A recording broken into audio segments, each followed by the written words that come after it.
5, 4, 3, 2, 1.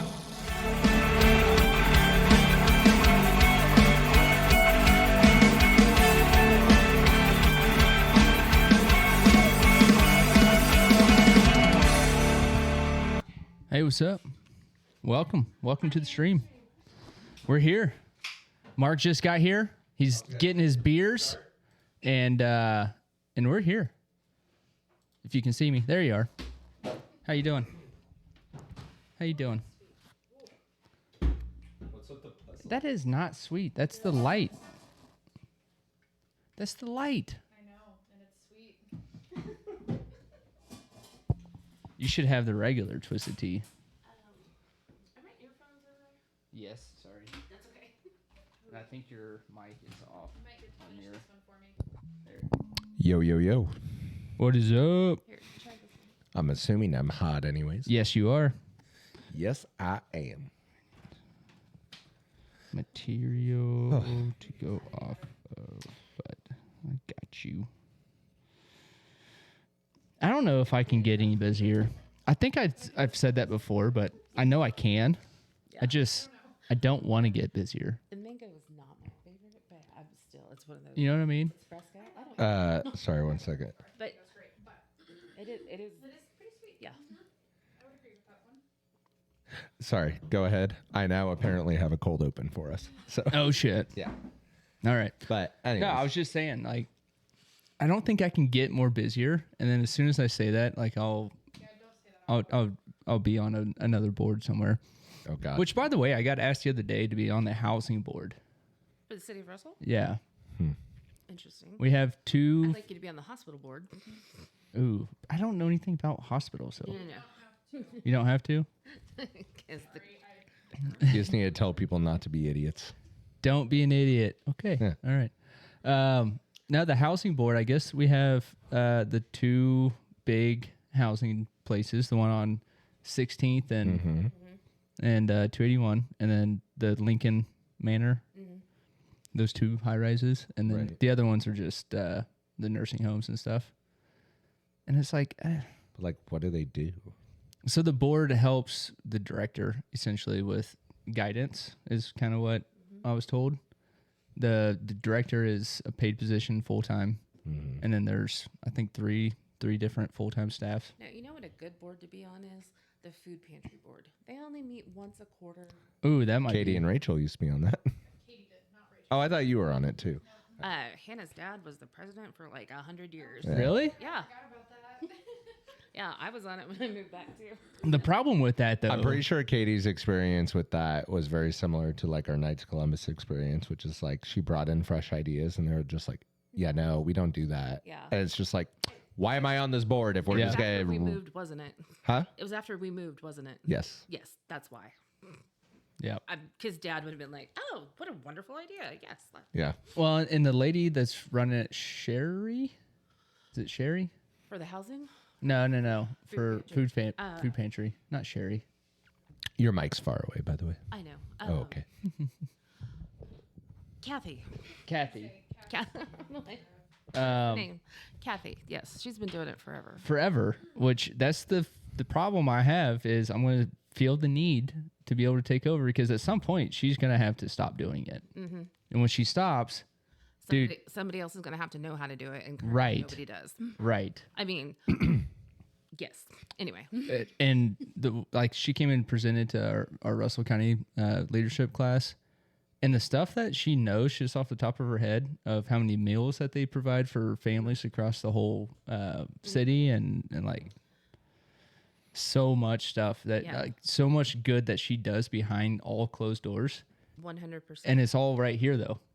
Like Yeah. I don't think that I would find a single record or a map of how to do all of this. See, I think the biggest thing our town needs, and this is something I literally like, I think this all the time, but it's something that I just reaffirmed this morning while I was taking Maggie on a walk, is we have so many buildings that are just not being used, Yep. either because they're run down or like people can't be like successful in them. So like, for example,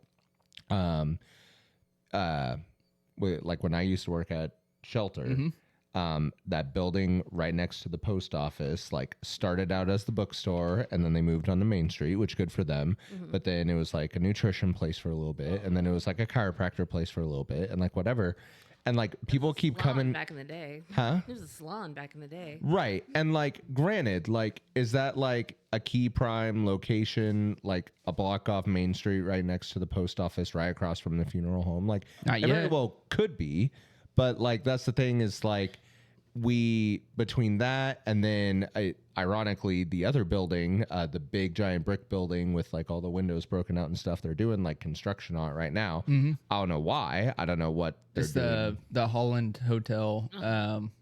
It's not, they're renaming it, but it's middle income Housing. living. Right. Yep. So like great. Like I'm glad that big giant building is finally gonna get repurposed. I know you talked about the big building that could serve as the brewery. Yep. And stuff like that. But that's what I would like to see our town do is not only repurpose those buildings and try like if you can't make a successful business out of it, then yeah, turn them into lofts, turn them into apartments, like all that sort of stuff. Because then, yeah, when there are people who don't want to live in Hayes or, you know, maybe Victoria is too expensive or whatever, like Russell's a prime spot for people to come to.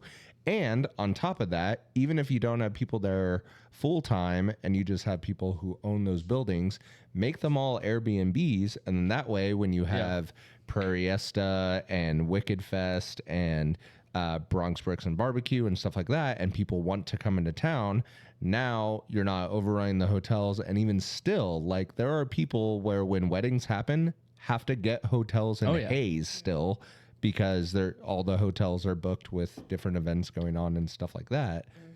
Is I'd like to see that. And then yes, like the other thing Katie always says is like we have all these great homes in Russell that are just run down from, again, either poor renters or people who don't take care of the property. And she's like, I just wish I could win the lottery so I could buy all the crappy houses in town and then either tear them down and build like a nice park, like where that house was, or like tear it down to the studs, like because it does have good old bones, and then redo the entire house and then sell it. Two problems with that. Go ahead. We already have enough parks.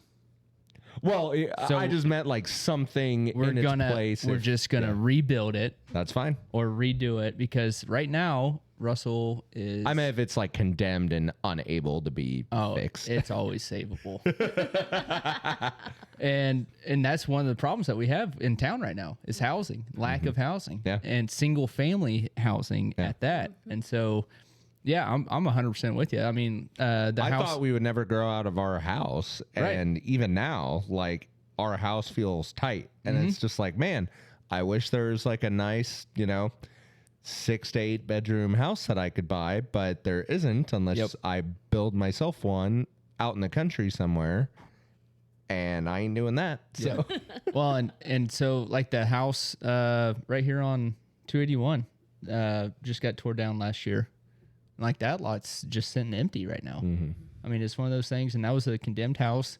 City did all their due diligence on essentially saying, hey, you need to fix this, you need to fix this, yeah. and it got tore down. I mean, and that's a good thing that we're cleaning up the town in a way, Right. but we need to replace that house now. Yeah. Saying if somebody bought that lot, I'm fairly positive. Like, It got condemned, and the city tore it down. I know that. And then somebody bought that lot. Gotcha. So are they gonna rebuild on it? I highly doubt it. Well, Well, they should. or that the houses on Lincoln Street, like that we walk by whenever we go to the Yeah. park. Yeah. So when Oh, yeah, the two. when we were house hunting, yeah, it was like actually instead of buying this house, what we would love you to do is buy all 3 of these properties because yeah, like these houses just need tender love and care, and that wasn't something we were like able to obviously take on. Plus, property tax and all that sort of stuff. But it's like, yeah, those houses, I've been on the inside of both of them. Really? They would be fantastic. Yeah, when we were touring the place, they had us tour all 3 houses. Oh, dude. And like We gotta talk later. dude, the bones of the like 2-story like white green house? one. I thought it was green. Nah, it's Maybe white. it's white. But either way, like the bones of that house are like awesome. Like you want to talk about a perfect starter home All right, for Rach. a small family? Yeah. But you're not a small family. No, but Fix it up and sell it. Rachel and I were literally just talking about this like a month ago, and I even talked to the guy that owns them both still, because he ended up selling just the one house and not the other two. Oh, really? So the other two are still just empty, and they're not doing anything with. The one where like it basically has like no Nothing. siding, nothing. Like that one probably should be torn down. I Like, got a plan You for it. could fix it up, but I the got a other, plan for it. but the other one, truthfully, like it would be an adorable house. Yep. So neither one On the of them corner. has had electricity or water running to it for at least 15 years, is what Brady Ruggles was telling me. Sheesh. Yeah, and so it's going to need all new electrical, all new plumbing, and sewer. Mm-hmm. And so Rachel and I's idea is to shoot the guy just a price combined for both houses. Right. Get a construction loan, flip the middle house. This is what I call it. It's the one in between. Yes, correct. Flip the middle house, and then take whatever we make off that house, and then put it into the second house there on the corner. That wouldn't be a And terrible idea. and then we keep that house on the corner as an Airbnb. Yeah. And if that flops, then now we have a really good house. It's already, I think, 4 or 5 bedrooms. It's smaller, but still 4 or 5 bedrooms. And yeah, it's a beautiful house. Yeah. It needs the inside recited. of it's really cute. Yeah, it needs recited. It's going to have every wall and floor touched on the inside of it. But at the end of the day, I mean, that is a amazing house. And hey, any Airbnbers that stay there, they get me and Alex as their neighbors for Yeah. the weekend. Yeah. Okay. That's just an added bonus. How cool would this be? Like Airbnb and be like, by the way, house right across the street from you also has beer. Down the street, Yeah. the other white house on the north side of the road also has beer. At 3 o'clock for an after. Yeah. Yeah. There's a 3 o'clock porch meeting. Yeah. All you gotta do is walk out onto your porch and see which house they're having the meeting at. Yeah. And then when you get there, you have to introduce yourself, tell your hobbies, tell what you like to do. Small town Yeah. What you do in your spare time, how many kids you have, how many grandkids you have. Yep. Night rage. See ya. So I have a plan for those 2 houses. And actually, like, it's still a possibility this year. So worst case scenario, what you end up doing is what my parents did, which they bought up some various properties in Hayes as we were kind of getting ready to be done with high school. Yep. And then you use that as like a starter house for your kids to learn to like be on their own, like do their own laundry, do their own cooking, like that sort of Fix stuff. the sink. And then, right. And then if it's a case where they do end up getting married and deciding to settle here, it's like, well, you guys can now either then buy this house from us or like do Yep. like a rent to own option. Yep. Or yes, like when you do move out, then, you know, so obviously Elliot would be first, like, okay, Ben, this is now your college house. And like, all, Yep. and that way they don't have to deal with landlords and contracts and leases and like all that sort of stuff that could potentially screw them somewhere else, especially if they are going to like Fort Hayes or something. And it just teaches them how to be on their own without dealing with shady people. Right. Yeah. Which I will forever be thankful to my parents for that. Absolutely. Because, yeah, I definitely needed to learn how to do all of that stuff. And that would have been way harder with random roommates and random, people in charge. Yeah. Yeah.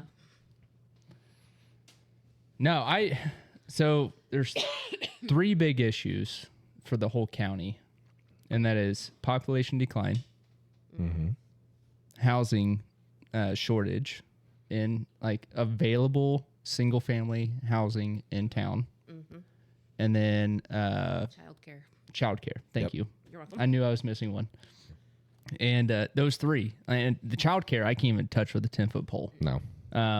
If you build a new facility, it's going to be $1 million, no matter how big it is. And then you have to run it, and to make it work, it would be more expensive than the mom and pop house Yes. daycares, Yes. because they don't have to abide by the same regulation. Exactly. And then you have a kid count, you have all the certifications that every person needs to make, and then you can't pay them enough for what they're doing. And so childcare, it's a broken system right now in the state. 100%. And I know the hospital is looking at some sort of option right now. If you had affordable childcare, then parents could maybe have businesses downtown that could thrive because they're not shelling out money to all the childcare people while mom and dad are going to work. There is an answer. And there's no houses for them to buy out here. Right. Yeah, no. There is Very an answer, but the town would have to get so tight knit for it to work. Yeah. Like there'd have to be a legit bartering system of time and materials and money. And I mean, like for instance, I'm thinking of if Caleb and Amber moved to town, Right. I would Is even that a possibility? no. I always say it is. Well, it's not an impossibility. Right. The problem is Caleb is the most tenured teacher at Solomon, so he can throw his weight around whenever he wants. Yeah. And he can't get that here in Russell. So until He could. well, I know the superintendent pretty well. but the point is until but he also has roots to Salina, so like the town would support him, but unless he personally gets run out of Solomon via the school system, the odds are incredibly low unless Russell or Hayes was willing to pay him an egregious salary, which you're not gonna get. I will say this. At least not for a music teacher. I talked to a certain somebody that works at the school just this week, and I'm not revealing anything. Right. They said that Russell's salaries actually come up to not the top in the state, but finally competitive in the state. How long Russell. have you been asking for that? A long time. But we finally, as a district, have understood, like, and the school board is understood, like, we need to start keeping teachers. A long-term teacher right now is like 6 years in our school. That's not good. No. Not at all. Especially when Nancy Lane retired, 5 years ago, and she was like 30 It years, was more than 5. It was probably 10 years ago. 10 years ago. It wasn't long after you guys got married. Yeah.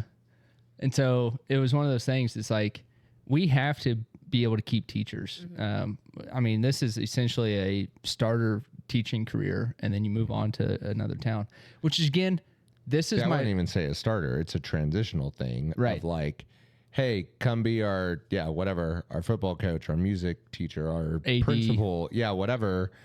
Do this for a year or two. And then when inevitably a spot opens up in Hayes or Salina or wherever, Or then across they the immediately move. Like, we're literally like the community college of teachers. Yes.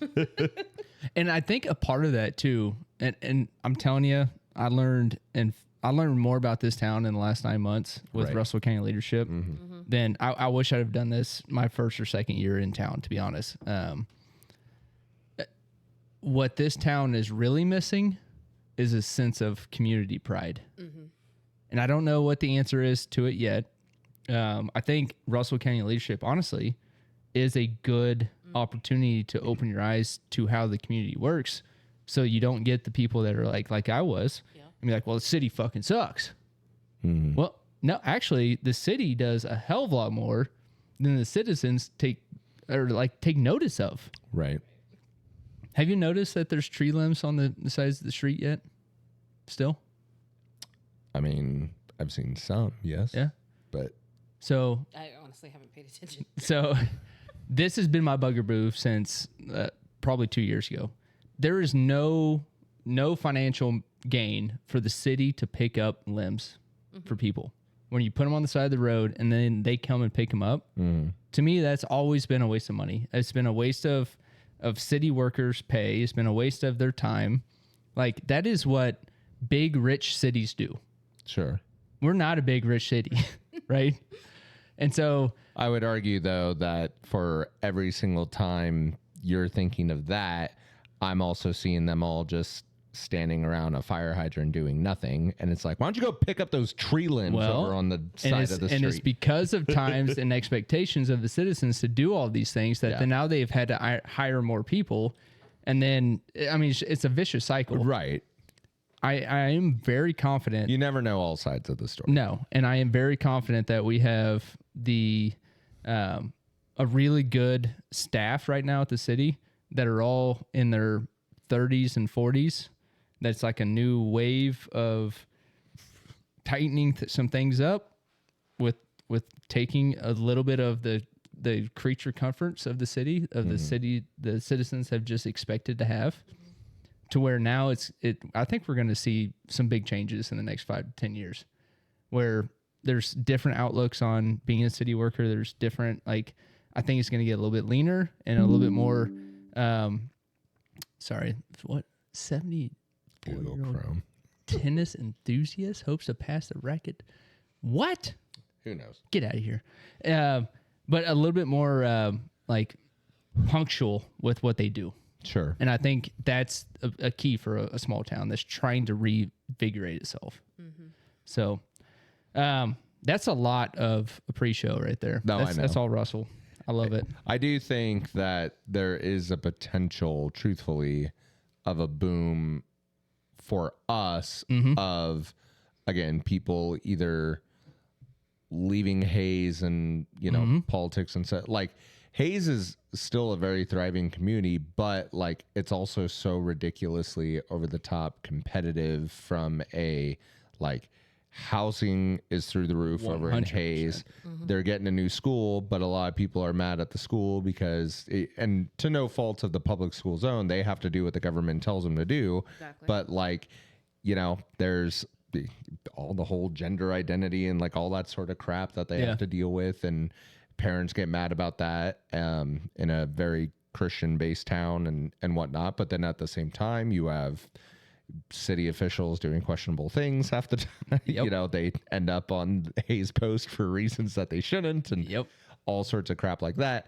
I think there's a lot of people who are getting sick of Hayes, but then especially going further west to Colorado, there's a lot of people in the Denver, Fort Collins, Colorado Springs area that's like, get me the hell out of here. And they want the smaller, quieter Retirement. town life. And so, in terms of like a youth movement in Russell, I'm not sure if we would see that, but I do think Not yet. right. But that's even part of my issue with like the housing is if you can get people from Colorado who, they can come out here and instead of spending, whatever, $500,000 on some cheap piece of crap house out there, they can come completely refurbish a house here for half of that cost and then, retire comfortably and invest into, a small local business or whatever. Like, I think we have the potential. It's just we have to have the right leadership in place. And then, like you said, the community pride, because I do also think, ironically, Russell can be a little segregated of you're either an oil family or you're not. Yeah. And we got to get past that. Because, that's also dying, though, too. Right. Yeah. And part of that is just due to oil in general. Yeah. I mean, Kansas oil, for sure. Right. But I think that, that was kind of a big, like, line in the sand of you either have oil money or you don't. And the ones that don't feel very unseen, unheard, like whatever. And I don't think I brought any beer down in this fridge. Did I? You brought flights. Okay. All right. Because that's what I grabbed. Okay. And hey, VW Bug, thank you for the tier 1 subscription. Oh. Although I don't know why I didn't get a notification and like on there. I know. I don't know. That's why I share it to see what happens.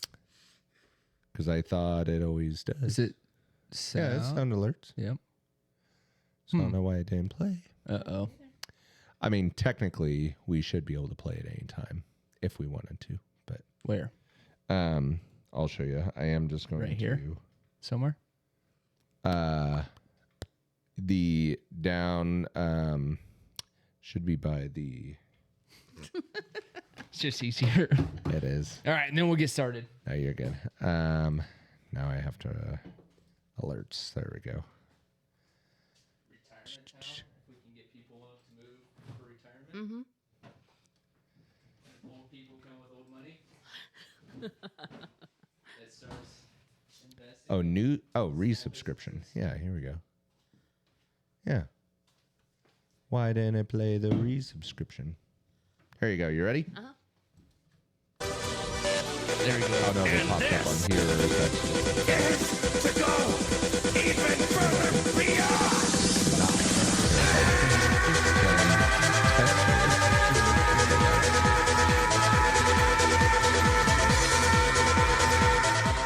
That works or not. Or at least I said to do send test alert. Send. Now it's not working. Damn. Well, I will say, either way. you were talking about the line in the sand with the oil and stuff like that. Mm-hmm. Also, if you're not from here, That Yes. too. Yes. because I remember when we first moved here, like it was awful. Yep. And Dad had a conversation with someone, not naming names, but he made mention of the fact that Arlen Specter, of course, was also from here. Yep. And he was told in no uncertain terms that it doesn't count because he didn't graduate from high school here. Oh, jeez. Yeah. I'm gonna play. Actually, I don't have that feeling though. Like, and it's, I don't know if it's because I married Rachel and Rachel and Katie, like, are super loved in town too. I'm just testing this to see if it works or not. So, because if not, then I have no idea why our alerts aren't working. Oh, it should be coming up. Well, damn. I haven't signed into the sound alerts in a long time.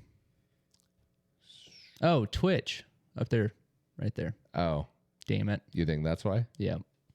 Let's try this again.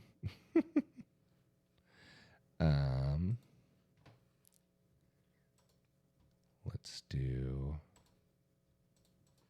That's what it was. Damn it. Okay. Well, now,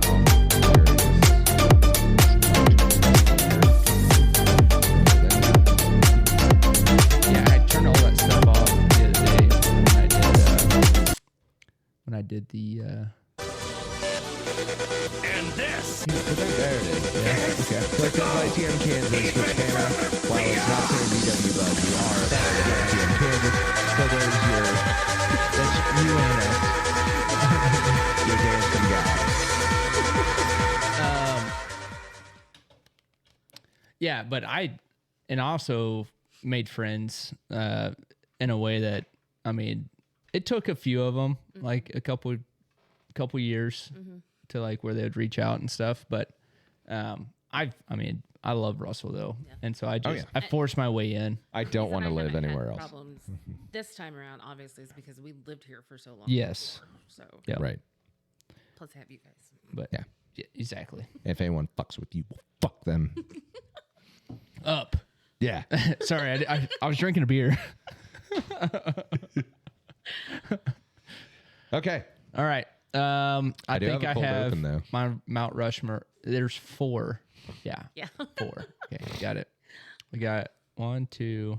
I did write down some NFL free agency stuff. Like I just went through each team and I'll list out the highlights. I'm gonna for just you. be the reaction. No, that's what I mean. Okay. Yeah, because I didn't even realize some of these people went where they did, and I was just like, oh, I missed that bit of news. Yeah, and somebody asked me the other day, it was like, how was the Chiefs looking in free agency or in pre-draft? I was like, I have no clue. Yeah. Yeah. Like, I don't follow it. It's because when I go to sleep, go to sleep with ESPN and I wake up with ESPN. So like it's on constantly. So It's waking you up, putting you to sleep.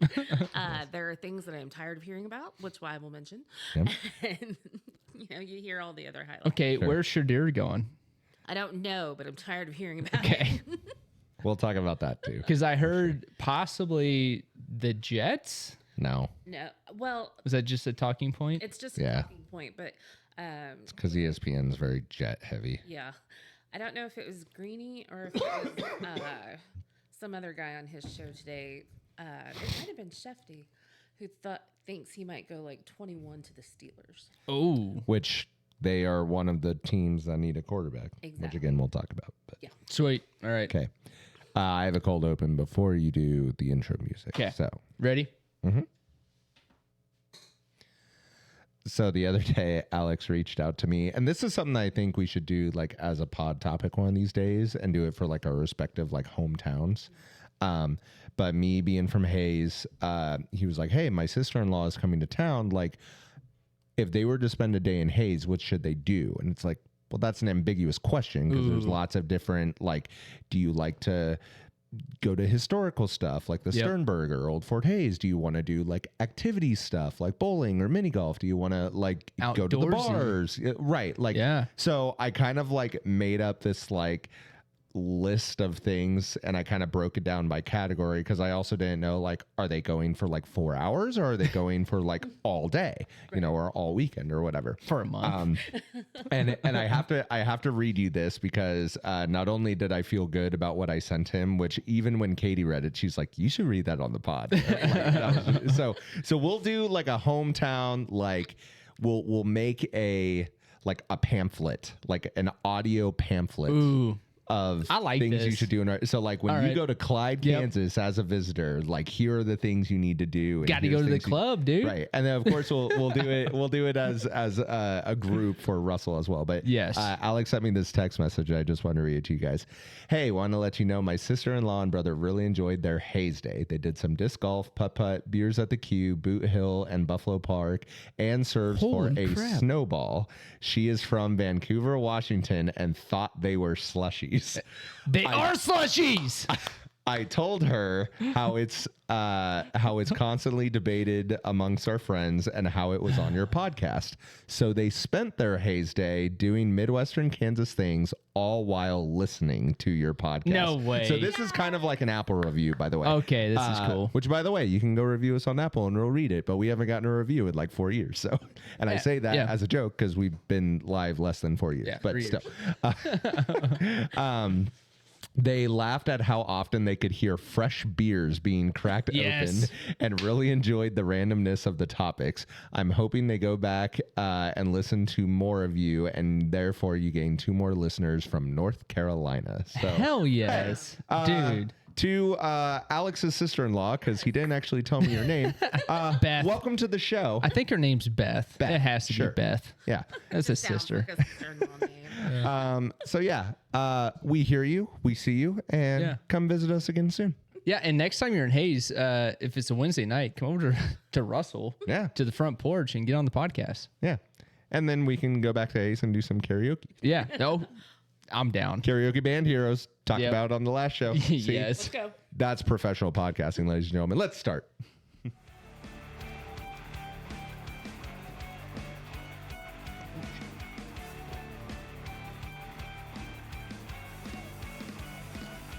Coming to you live from the front porch. Welcome to In the Middle Podcast, a podcast about living life in the Midwest. So pour a glass, sit on your ass, and join the conversation as we talk all things sports, hobbies, and life's greatest conundrums.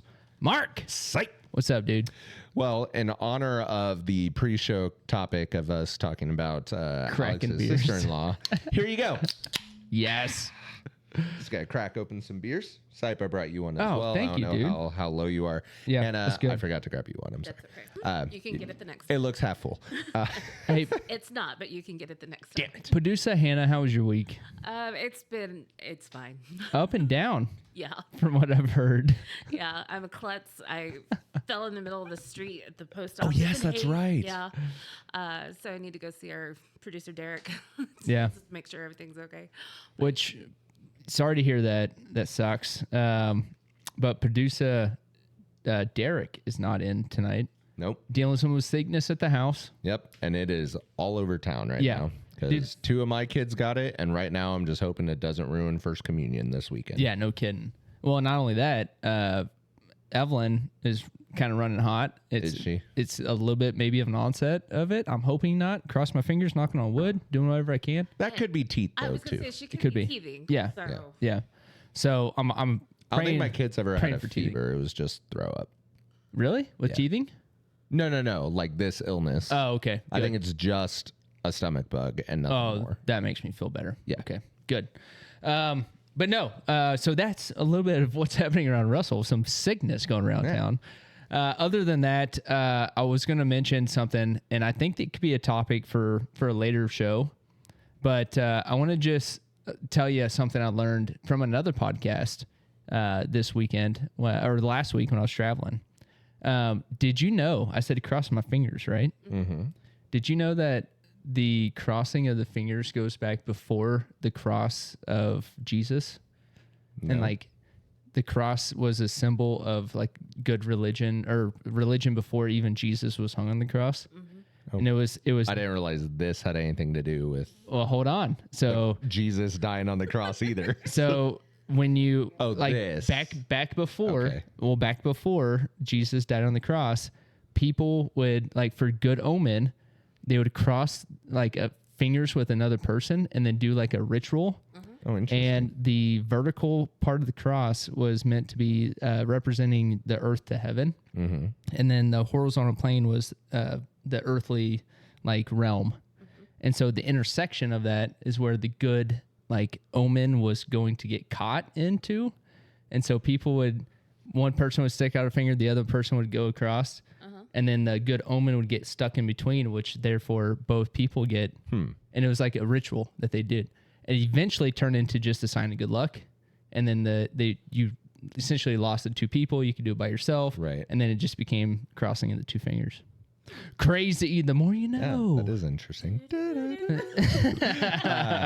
What I will say is I did learn that like back when like Catholics had to be like super secretive because they were being persecuted everywhere is the way you would like identify each other as one person would draw basically like the half of the fish in the sand, and if the other person completed the fish, then you knew that you were both Catholic and whatever. Whereas, super secret. Yeah. Whereas otherwise, if you just like drew a line in the sand, people would just be like, "Oh, okay," like whatever. And it's like, "Oh, okay, yeah." They can't don't know.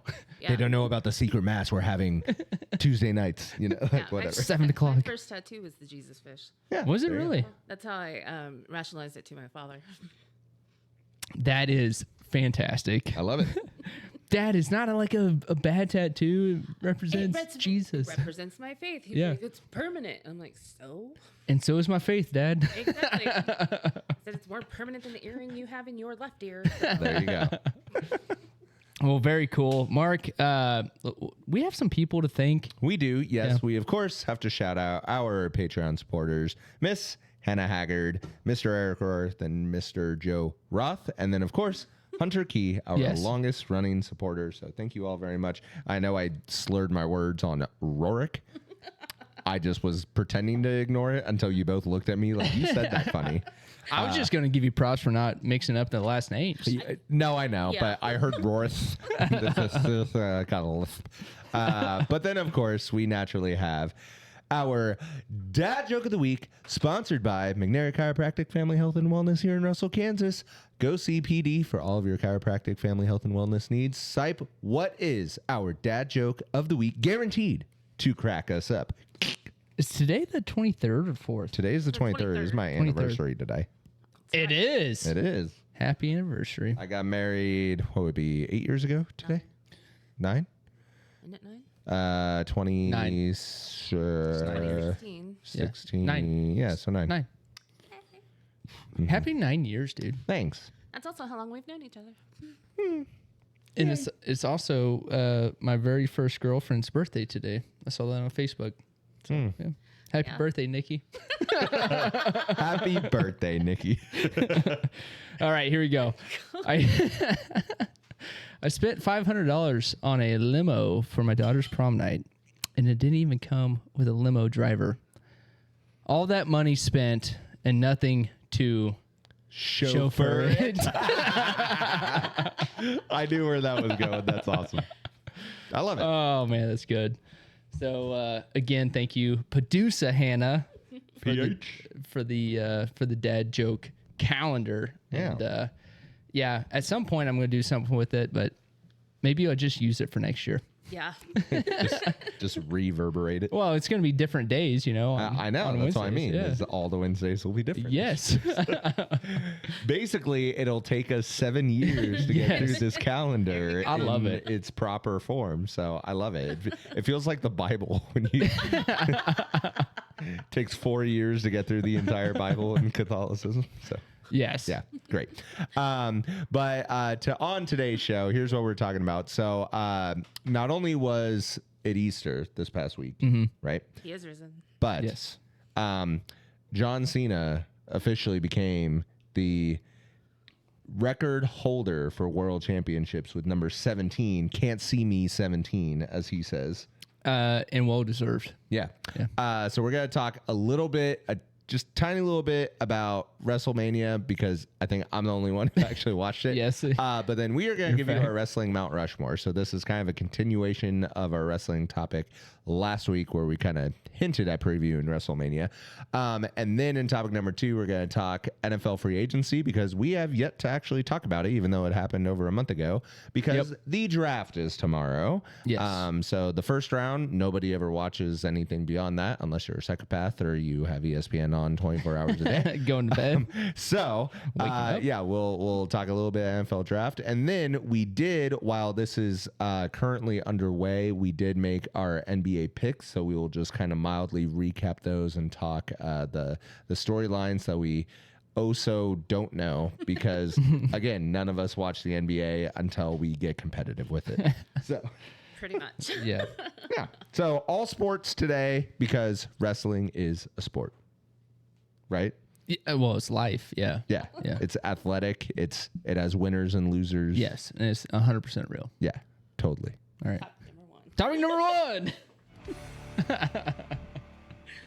Okay. Oh, too so here's what I'll say about the whole WrestleMania thing. First of all, one of the beauties of WrestleMania for wrestling fans is it's both the end and the beginning to what is considered the calendar year of WWE. Like, that's where the big storylines finally get their storybook ending for the most part.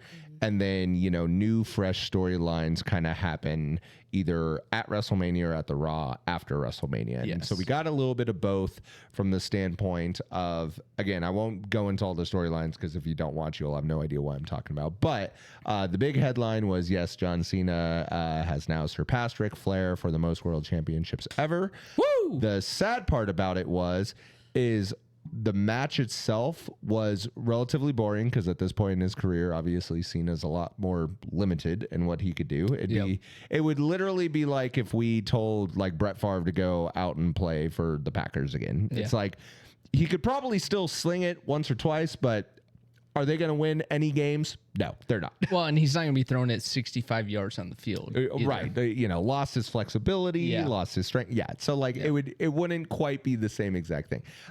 So yeah, the match itself was terrible. The way he won was terrible, all that sort of stuff. However, storyline wise, I am enjoying, he had a at the Raw after WrestleMania, had this awesome promo about him winning the 17th time and like all that sort of stuff. And then you'll appreciate this, Chris, the first feud as the 17-time world champion, they're running it back with Randy Orton. Yes. See that. So that's exciting if, again, you're a nostalgic wrestling fan.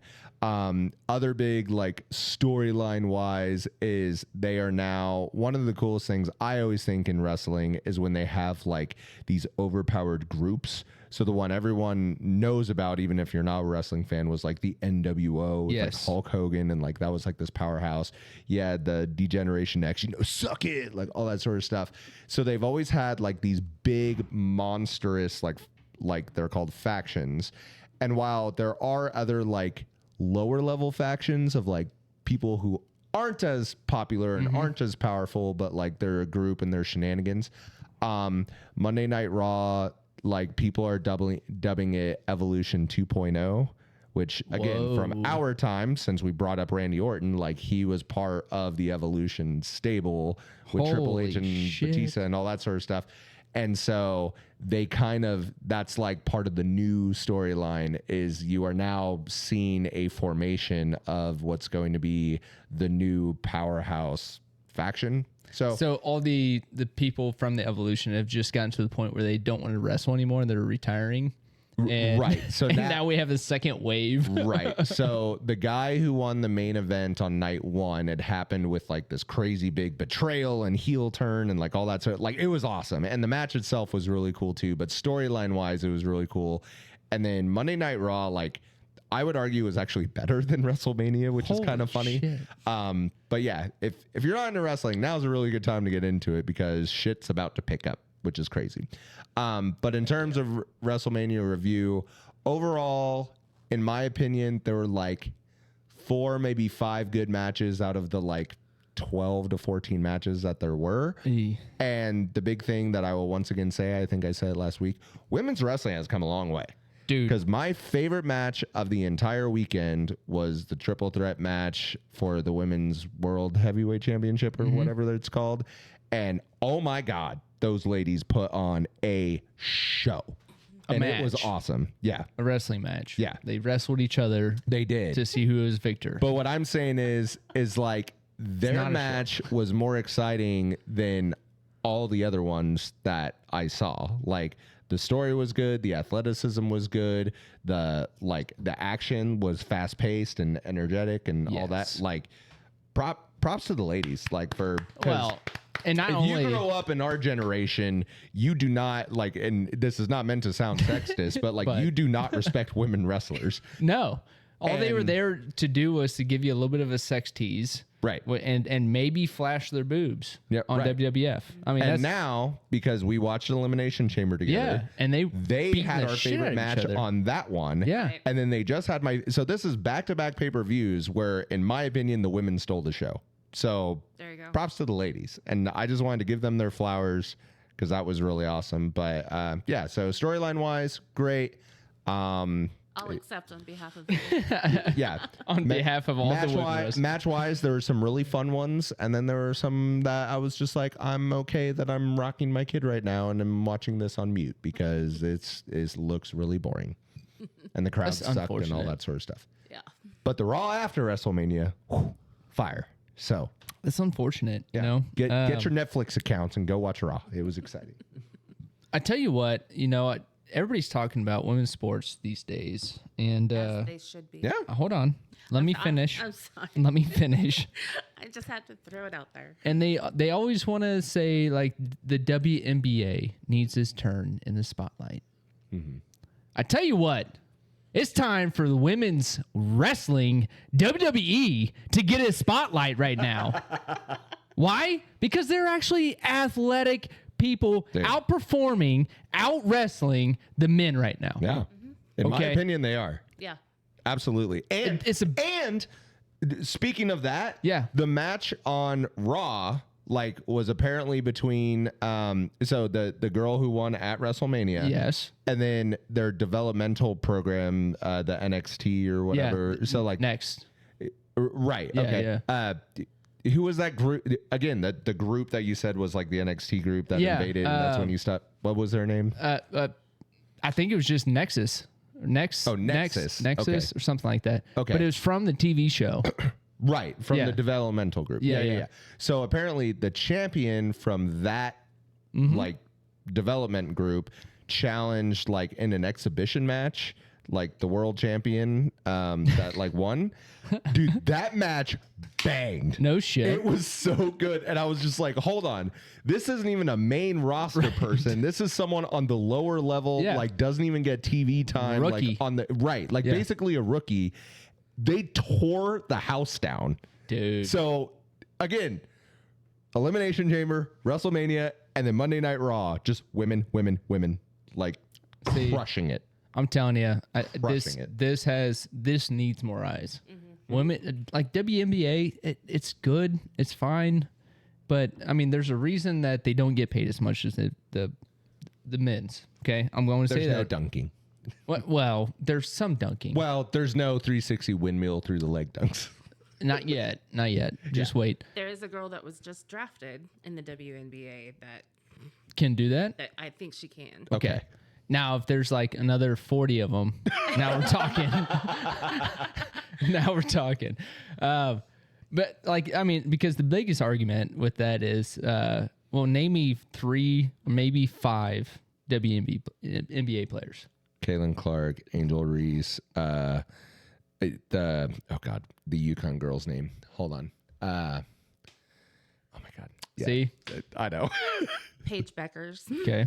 No, not the one. Well, but not the one I was thinking of. Okay, you were Went to thinking- Yukon. Like literally Blonde-haired won girl. like 3 straight basketball championships with. Blonde hair, right? No, Paige has. no, it's a black Oh, girl. Patience. Okay. Yeah, no. I'll know her name as soon as you say it. But still, She's on Get Up every single morning with Greenie. Like I watch her. Is it like Parker or something? Something Parker? Candace Parker. Maybe. Well, she is one. She is one. She is one. Maybe that is who I'm thinking of, though. Okay. Last question. Either Who's way. your favorite WNBA team? Yeah, don't go. And there's the conversation right there. Done. Like everybody, even if you don't follow the NBA, it's like, I like the Bulls. I like the Lakers. I like the Thunder. sure, I like sure. like I can't even name 4 WNBA teams. Right. Like, and that's where the problem exists for me. Which, I mean, to be fair, I also haven't like attempted to give it a chance because like if I'm not even gonna watch professional basketball or even college basketball, Right. like why would I start with like the Women's. WNBA? Yeah. But like my Aunt Tammy, like she is now super like she basically bought like the WNBA like package so she could watch every single game. On her TV. Yeah. Okay. Like she has dove really hard into it. And we need more people like that Right. to then make it relevant as an argument. Yes. That's my point. Candace Parker was not who you were thinking of because she went to Tennessee, but she is a WNBA player. And I think she was the first one to dunk it in a WNBA game, if I remember right. She was literally like first overall pick from UConn, even if you just look back at the last like 10 years. Anyway, I'll know that. we're way off topic. I know. Sorry. We're on the So- front porch. But point is, yeah, women's wrestling, absolutely Banger. awesome. Go watch it. The storylines in wrestling, great right now. And then even, yeah, like some of the men's matches, like the athleticism is just gone are the days of like Hulk Hogan doing the same 5 moves and John Cena doing the same 5 moves. And you'll see this with the Mount Rushmore talk is my Mount Rushmore of wrestlers are people who are not only good on the mic, because to me that is very important, but it's people who, when I watched their match, I said, I've never seen anyone else do that. Okay. And that's what I really hold stock into with my Mount Rushmore wrestling. So that's what we're going to do is give you our personal Mount Rushmores of wrestling while Hannah continues looking up this women's basketball. No, I've got it though, real quick. Oh, yes. There were 6 that were drafted in the first round: Sue Bird, Diana Taurasi, Tina Charles, Maya Moore, Brianna Stewart, Maya Moore. That's the one I was thinking and of. Paige Beckers. Okay. Yeah. Maya Moore was the one I was thinking of. Paige was in there, though. Yeah. Okay, anyway. Okay. On to There you wrestling. go. Maya Moore was, yeah. There you go. Okay. So I do have, since PD isn't here, we did have him Yep. message us, and we'll just kind of briefly talk about his as well. He said his Mount Rushmore is Sting, who, again, if you were a 90s kid, that Yes. makes total sense. Macho Man, who Another one. I love that pick. Yeah. Ooh, yeah. Yep. Booker T, which I was kind of surprised about. But I love it, though. Like, when you think of the WWF, like, it was Booker T. Right. It was Sting. It was the Hulk Hogan. You know, Yeah. you could, like, that. I mean, Booker T was a hell of a choice there. Yeah, no, I enjoy that from the standpoint of if you actually know like the Booker T story, while yes, there are black wrestlers out there that are insanely popular, whether you're talking like a Dwayne The Rock Johnson, right? Yep. And Is he considered black? he's Hawaiian, though, isn't he? Samoan, but like they give him that sort of credence, like Okay. yeah, he doesn't Why'd you roll your eyes at me, Hannah? because he doesn't really count, but they put it this way. This is like when Does he Like- have a black mom or dad? his dad's Samoan. I know that. I think Yeah. his mom might be black. Okay, that's fine. But Yeah. either way. But I got it. it's the same idea as like Patrick Mahomes is a black quarterback. And it's like He is. his dad is black. Yep. If you look at Patrick Mahomes, it's like, I mean, I guess he could pass. He's light skinned. Yeah. Right. Yeah. So it's kind of that sort of idea. But Yeah. the point being is like, yes, Booker T kind of had to fight through the whole like, yeah, Hulk Hogan, like the great white hope type Yep. of a thing, versus Booker T, like this black guy who had to figure out how to stay relevant for years. And Yeah. yes, he's in the Hall of Fame. I do enjoy that pick. I was just shocked that was It's like a hell of a pick. that is a top 4 for you. Like, Dude, I wow, love that. okay. Because Sting, I get. Macho Man, I get. And even this last one, Rey Mysterio Jr., who still at age 50, like he was supposed to have a match at WrestleMania, got injured literally the night before. Oh, no kidding. Which sucked. Yeah, like something with his knee, tweaked his knee really bad. Damn it. But yeah, Rey Mysterio, he was one of those ones where when I was a kid watching WCW, I saw him and I was like, okay, yeah, there's something different about this guy. High flying, do crazy Right. things off the ropes. And naturally, the storyline with him when he did get really popular with fans was like, okay, well now we have to like have him go up against like the biggest, strongest guys in the Andre industry. the Yeah. Giant. The Giant, the Great Khali, like all the Big Show, Kane, Undertaker. Like he's got to take down all these guys who are like 7 feet, 500 pounds. Because in no actual world would that ever happen, but wrestling's real and Rey Mysterio It is can do it. real, and he is a very proud Mexican man with plenty of heritage that would beat any American's ass. Arguably so- considered the greatest luchador of all time. Yes. So yes, and so therefore, Rey Mysterio makes perfect sense to be on that list Yeah. as a cruiserweight small guy luchador. Yeah, for sure. I'm excited. Hannah, do you have a list at all? I do. Okay, good. Yeah. Is it Chat watched GPT?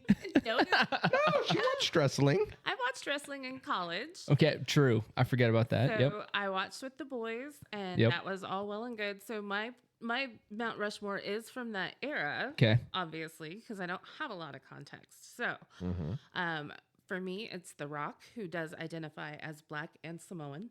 Okay. All right. I looked that up. Thank you. You're welcome. I honestly didn't know. Oh, I know. So But he identifies as both. And then number 2 would be Triple H, Okay. that's a good pick. and then Chris Jericho. Yes. And then this one is kind of far That's out so there. good. This one's far out just because I never actually watched him wrestle. But the reason I like him is because of who his kid is. And that would be Joe Laurinaitis, who is the Road Warrior Animal. Oh, sure. Yeah. Leonidas. One of the greatest tag teams of all time. Yep. His son is one of the greatest linebackers from Ohio State. Oh, there it is. Yeah. Okay. There Damn you And go. it. actually, my favorite linebacker from Ohio State. So, and current linebacker coach. Thank you. There you go. You have a jersey? I, What I number don't- was he? 33. 33. Okay. You can look it up. No, I'm not going to. I'm getting some ideas here. All right. There you All right. Do you want me to go? Okay. Because It doesn't matter. My issue is I have a definitive top 3, and then I have like 5 guys who can take the 4th spot. Is my problem. Yeah. So all right, I'm gonna go with mine then. okay. Obviously, the dude that needs to be on it for sure is Cena. Yeah. I mean, Who is now literally considered the GOAT. thank you. All right. And then the Hulk, and mostly just because it was one of my favorite like goat before icons. the goat. Yeah. Icons though of like the WWF, transitioned a little bit into the WWE. I think he did a lot of things for wrestling itself. Yeah. And so He ruined wrestling in a lot of ways. Like Yeah. again, if you know like all the behind the scenes shenanigans, like dude was an asshole. Right. Like, and at just all the political power in the world. Like Yep. but like, yeah, he was the greatest hero of all time in the 80s and then became the greatest villain of all time in the 90s. but he Like, was also what put asses in seats though. yeah. Like no, he was the face. He was the show. Yeah, he was the face of the whole organization. And so Yeah. for me, like part of that assholeness is probably because he wasn't getting paid enough for literally Sure. putting people in the seats. And so I'm going to put him up on there on the Mount Rushmore. Cena, Hogan. Yep. Yours sounds like an actual Mount Rushmore. Yeah. For sure. And then here you go. The Rock. Yep. And I'm stealing Okay. it. You're I'm doing stealing good so it far. because The Rock definitely. If you have you watched part of his history with wrestling, like came from a family of wrestling. Oh yeah. No, And- his whole family, like even Yes. like his cousins and nephews and all, Yes. like that. It's They're basically the mafia of wrestling. Right. And to see what he's done with that on top of just the wrestling thing. He has a deal with Under Armour. He has he's a success story. He's the first, like Hulk Hogan did movies and stuff. Yeah, but it was always like a bit. Right. Yeah. The Rock was the guy who broke through, and he's no longer thought of the wrestler. Right. Like Hulk Hogan is a wrestler. John who Cena also did movies. Andre the Giant, Princess Bride, one of the greatest movies ever. Right. He's a wrestler who had a part in a movie. Right. But now The Rock, he is the most famous person in the world, arguably. Yeah. And I would say arguably he's still doing like macho man type of things, which is pretty similar to WWE. Such like John Cena. Like John Cena, anytime he's in a movie, he's like this dumb wrestler or type of personality. I see what you're you know what I mean? But like The Rock, at least he's known for movies on top of wrestling he's an instead action of star. The other way, like John Cena is. He's action, Disney. He can. Yeah, he can do it all. Right. Yeah. He can be a fairy for the Tooth Fairy. That was such a great movie. That was such a great movie. Yeah, and then is he in the new Santa, the red one? Oh yeah. Yeah. I saw that. He's like Santa's bodyguard. Or Yeah, something. which is again pretty funny. But and then my last one, maybe a hot take, Ooh. maybe not, Okay. but the Undertaker. Yeah.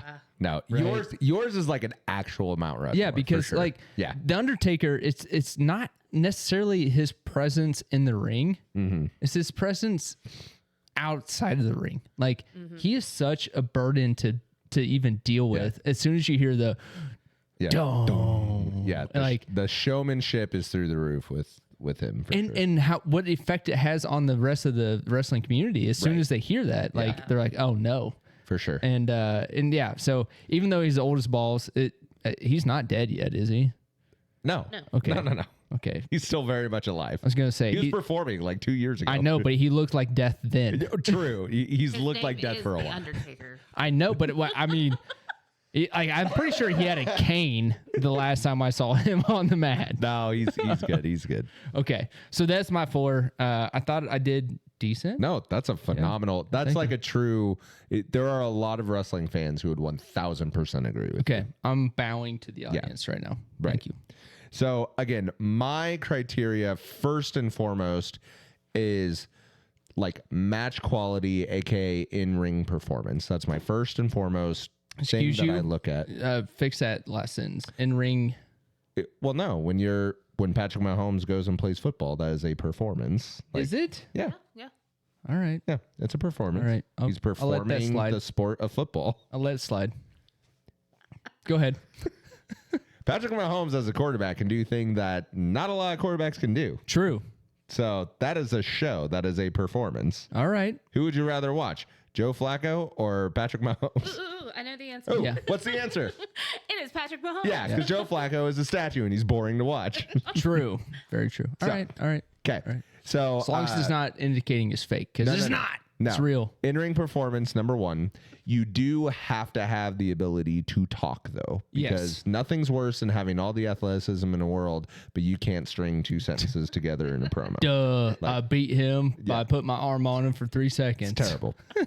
And then, yes, the last of it is similar to The Undertaker's. You have to have aura. You have to have the vibe check of like, you can say a lot without saying anything Right. Yes. as well. Okay. Yes. So this is why my top 3 is very easy.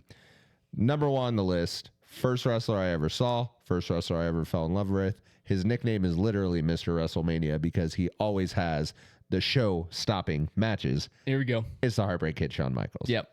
And part of the reason pick. why I love him, and you'll notice this is actually a trend with my list, is I'm not into the big jacked dudes who look like, yes, they should beat anybody on the planet with sheer power and ability. I like the smaller guy who has to be a little craftier he has to outthink his opponents and stuff like that. No, it's good. HBK is the original little guy, so to speak. Yeah, I really like that to do pick, that. And then right behind him on Hannah's list, Chris Jericho, one of the greatest mic talkers of all time. Yep. His match with Shawn Michaels at WrestleMania, one of the greatest matches of all time. He's stood the test of time. He's reinvented himself over and over and over. He has some of the funniest bits ever in He wrestling. could wear a full-on glitter sparkle jacket And still be look awesome. amazing. Yeah, right. He's also like legitimately a rock star, which like Yeah. bonus points for that. But That's he pretty cool. also, in terms of aura, he had 2 debuts. Like the first time he came to the WWE, then he like got injured and went away for a while, and then had like a second debut in a very similar fashion. And both of those were like super mega hype, and that was cool. So right, Chris Jericho respect. definitely on there. Third, which I brought this up actually last week, is AJ Styles, who Yep. in terms of on the mic, I haven't seen as much, and he's definitely not as good as like an HBK or a Chris Jericho.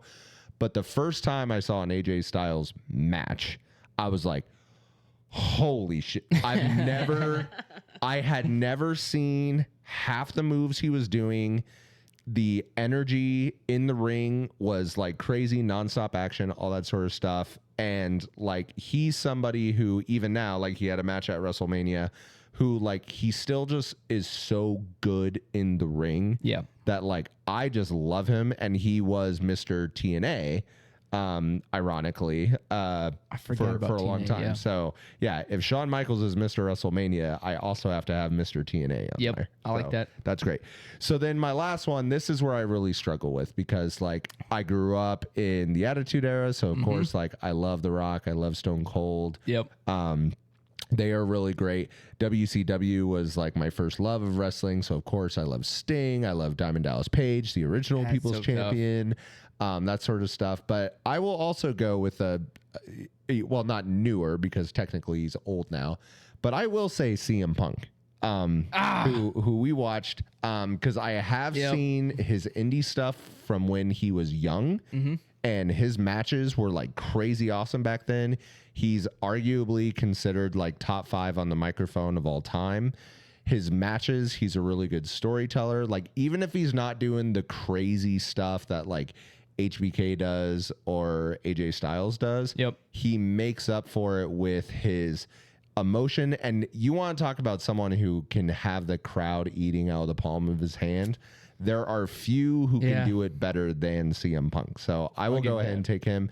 I will say an honorable mention is that Seth Rollins guy. Yeah. Who, like, we watched at the Elimination Chamber. He's the one who beat CM Punk like at WrestleMania.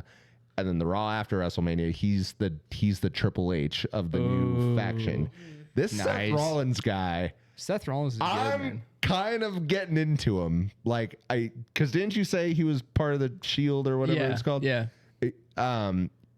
With the big jar of mayonnaise. don't know Do you what remember that the means. Irishman?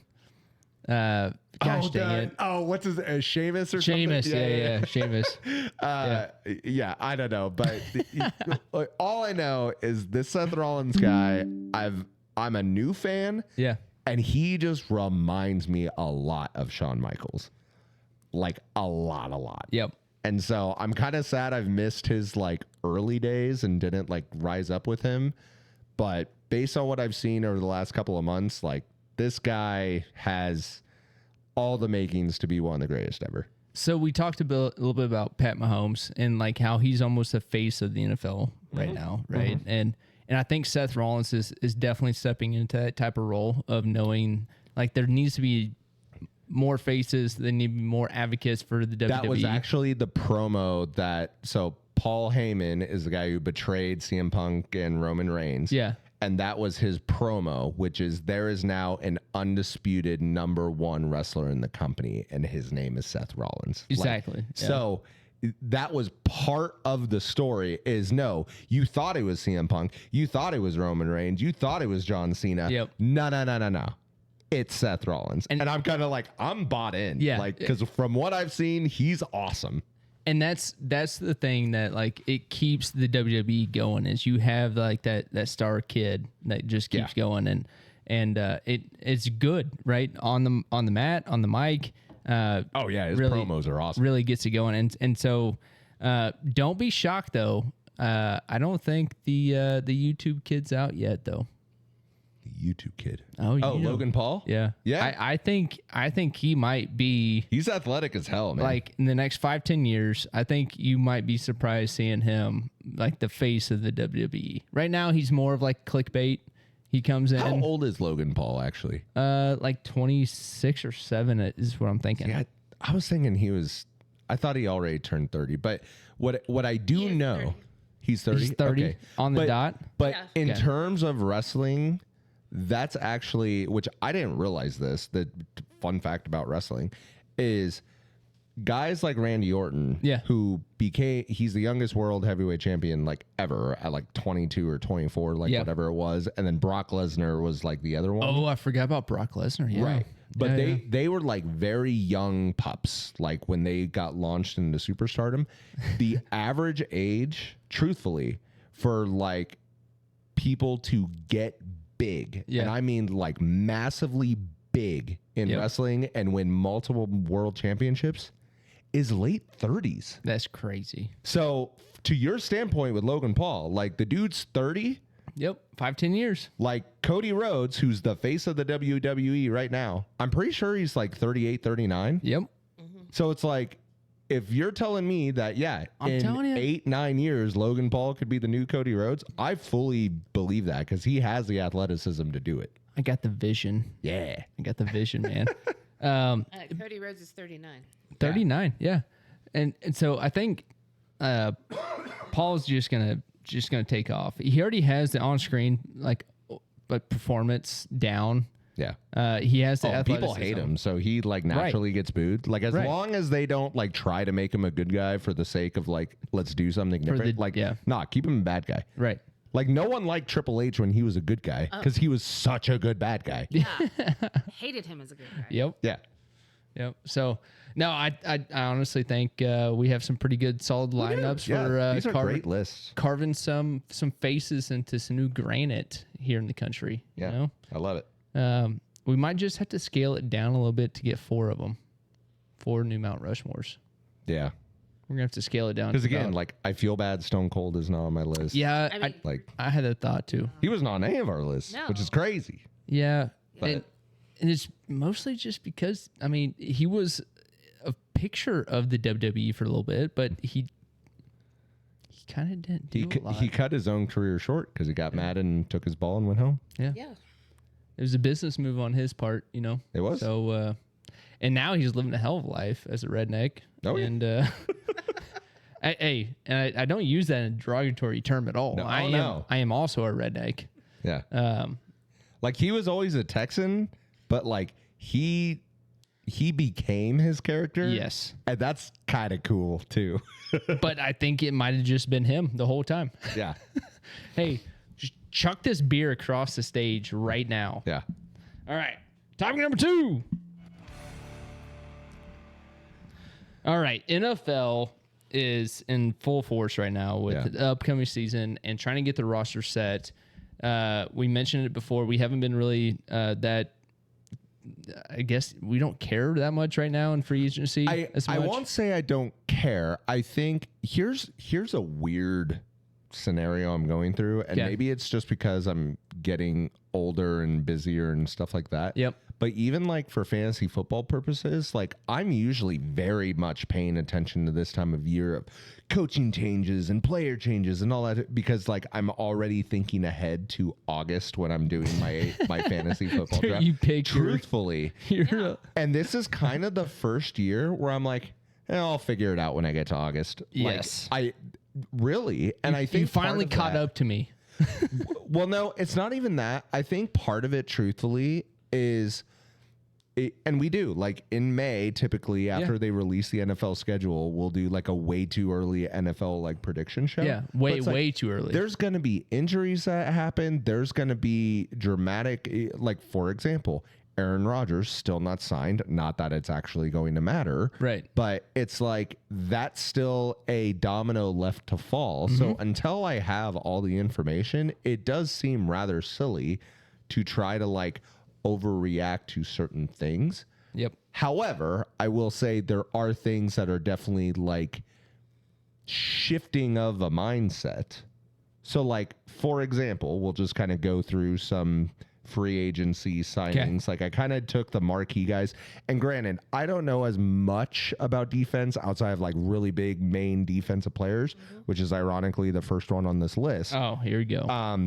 Hannah, your boy Joey Bosa is on the Bills now, I know. which as That's scary. right, like as a know. Chiefs fan, we've already had to deal with him with the Chargers. Yeah. But Chargers going to charge. They're not a threat. Right. The Bills are. Right. I do not like that he is on the Bills now because, come playoff January time, if you're telling me Joey Bosa's hitting Patrick Mahomes on a crucial third and long to, go win the game, I don't like that. Yeah. So, yeah. And see, that tears me because I am a Chiefs fan. And I follow all of my boys Yes. from Ohio State. So Yep. I'm like, yes, Joey, go do good things because Yeah. he's been injured a lot. And Right. Yeah. so hopefully he can stay healthy. But at the same time, I'm like, please don't sign the quarterback. Yeah. At least not in this game. Yeah. Have a bad game this game. Be hurt this game. Yeah. Just this game. Yeah, exactly. I'll just quickly blow through these. Thankfully, the site I was using for my free agency tracker all did it by division, so this is really great. Hell yeah. Stephon Diggs, which I apparently missed this in the news, and I can't believe it because So- my son is a fan. From Houston. Yes, correct. He spent 1 year in Houston. He is now on the Patriots. Yeah. Oh, shit. This is all information I But- knew, but I didn't think to share with you guys.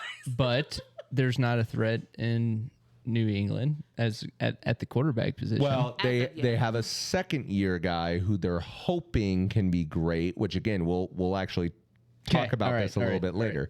But yeah, so Stephon Diggs was the big signing for the Patriots. Justin Fields, another Ohio State guy, is moving to the Jets. Hopefully it works out for him. He will be throwing to what's his name? Garrett Wilson. Thank you. yeah. Yes. Yeah. Yep. It'll be great. So Ohio State If to you're a Ohio Jets fan. State. Yep, there you go. Ravens did manage to get DeAndre Hopkins, which I will say, if you're a veteran receiver, you go to Baltimore to die. So Here it is. Hopkins, Nice to know, we Yeah. didn't use you in the Super Bowl or during our entire playoff run, Which and Lamar we- Jackson is going to learn that you're washed. So Well, maybe we should, though. have fun. Maybe we should have. I don't think it would have mattered. D Hop was pretty solid for us in midseason. I'm just saying. He was, Yeah. and then I think his body finally betrayed. So All right, sorry. we'll see. Rest in peace. So yeah, he's the big sign to the Ravens. The Bengals, no major like acquisitions, but they did sign Higgins, Chase, and Gesicki, all the long-term deals. So here's what I know about the Bengals. Ooh, They're going to actually score pretty good. 40 a game, Yeah. but they have no defense, Not yet. which Patrick Mahomes did win a Super Bowl doing that, Yeah. but it was not a long-term like Yeah. success. It's like a year or thing. two. Yeah.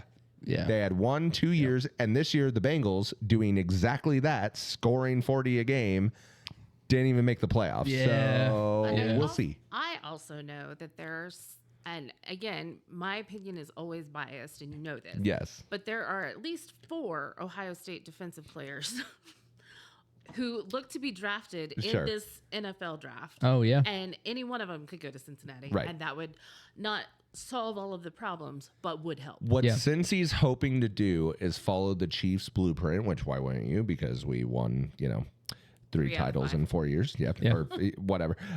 Went to 4 out of 5. There we go. Yeah. That was what I was looking for.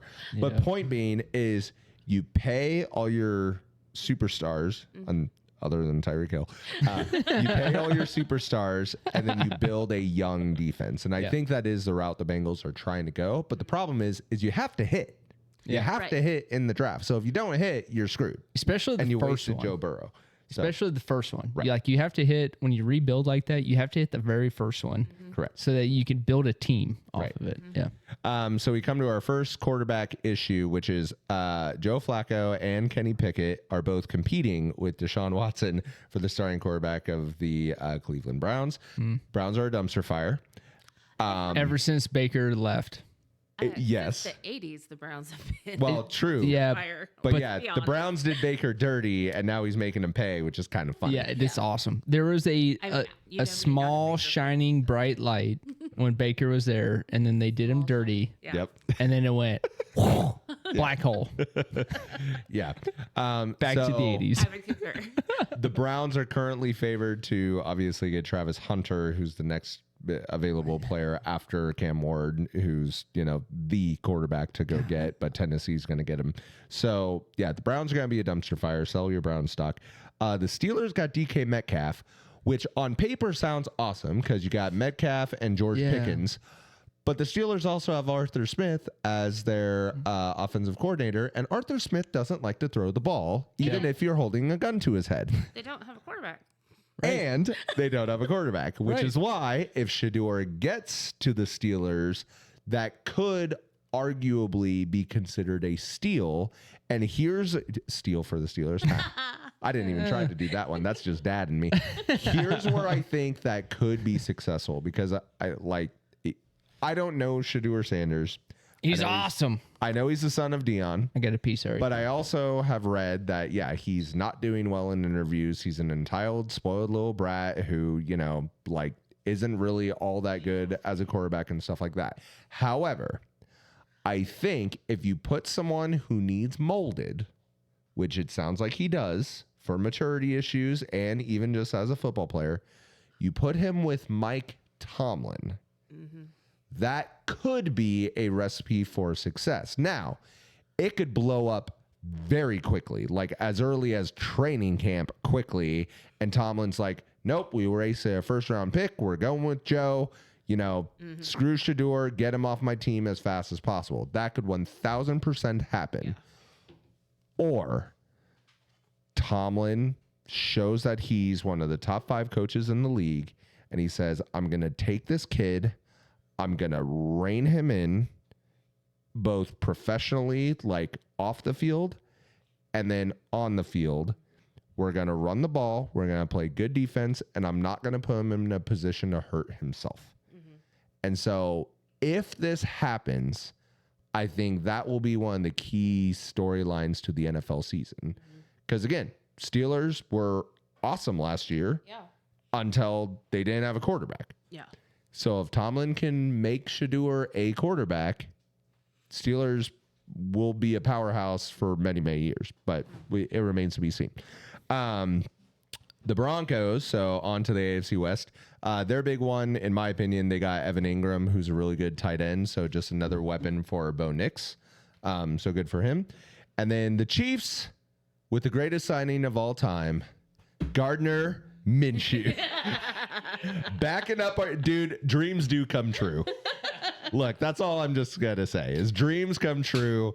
My favorite player outside of any Chiefs player we is got the now a mustache. Chief. We have Gardner on. The vibes in Kansas City are going to be through the roof.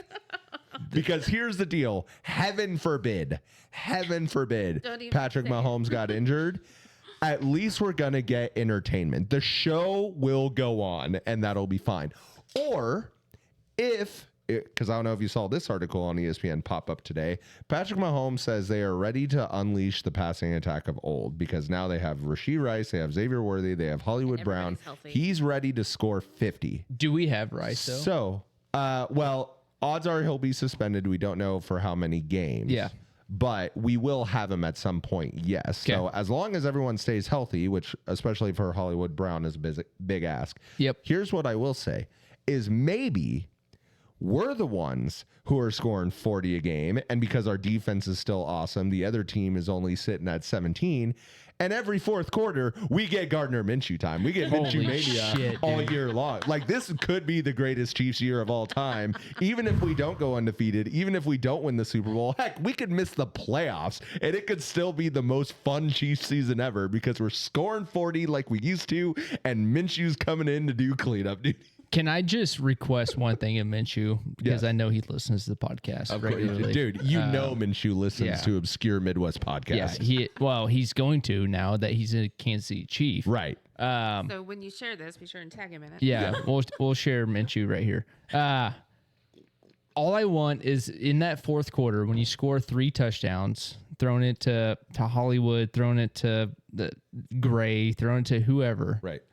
After the game, immediately after the game, take off your shoulder pads, take off your jersey, Take off your body armor, whatever you have. I just want to see that beautiful chest of hair. Yeah. He's a handsome man. the chest hair, the mustache. He had a mullet for a while. Does he still have the mullet? He has to still have If that. he doesn't have the mullet, he's off the team. He'll grow it back out. Yeah, start growing Dude, it right now. Look, Kelsey, first of all, Kelsey comes to training camp every year with a mustache. Yep. Minshew's going to be like, oh, you think you have Yeah. a mustache? Hey, what the- Check this out. Yeah, what the hell is that? Right. dude? No, we're going to have a mustache off at camp. Okay. It's going to be awesome. I'm all for it, and it's not because like he's sexy and all. I mean, I know he is, but He's fun to watch. he is just the epitome of a man. Yeah. When the chest hair and the mustache and the mullet. So bring that shit to Kansas City. Yeah. The city needs it, especially if you can stick around for like 4 years or so. It's gonna be on the Kansas side. Yeah.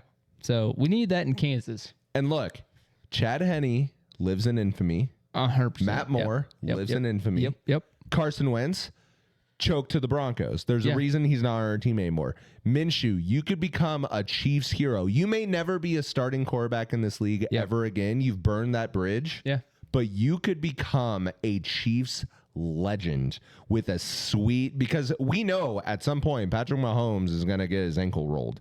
We know this is going to happen. So I'm going to go So any there's going further. to be a crucial game either in the playoffs or in the regular season with like the number 1 seed on the line. Yeah, that picture, that's the one we're going to use. That's what I'm thinking. Yeah. Even though I'm pretty sure there's a Philadelphia Eagle on his belt. Let me see that. Let me see that. It's in our group chat. Okay.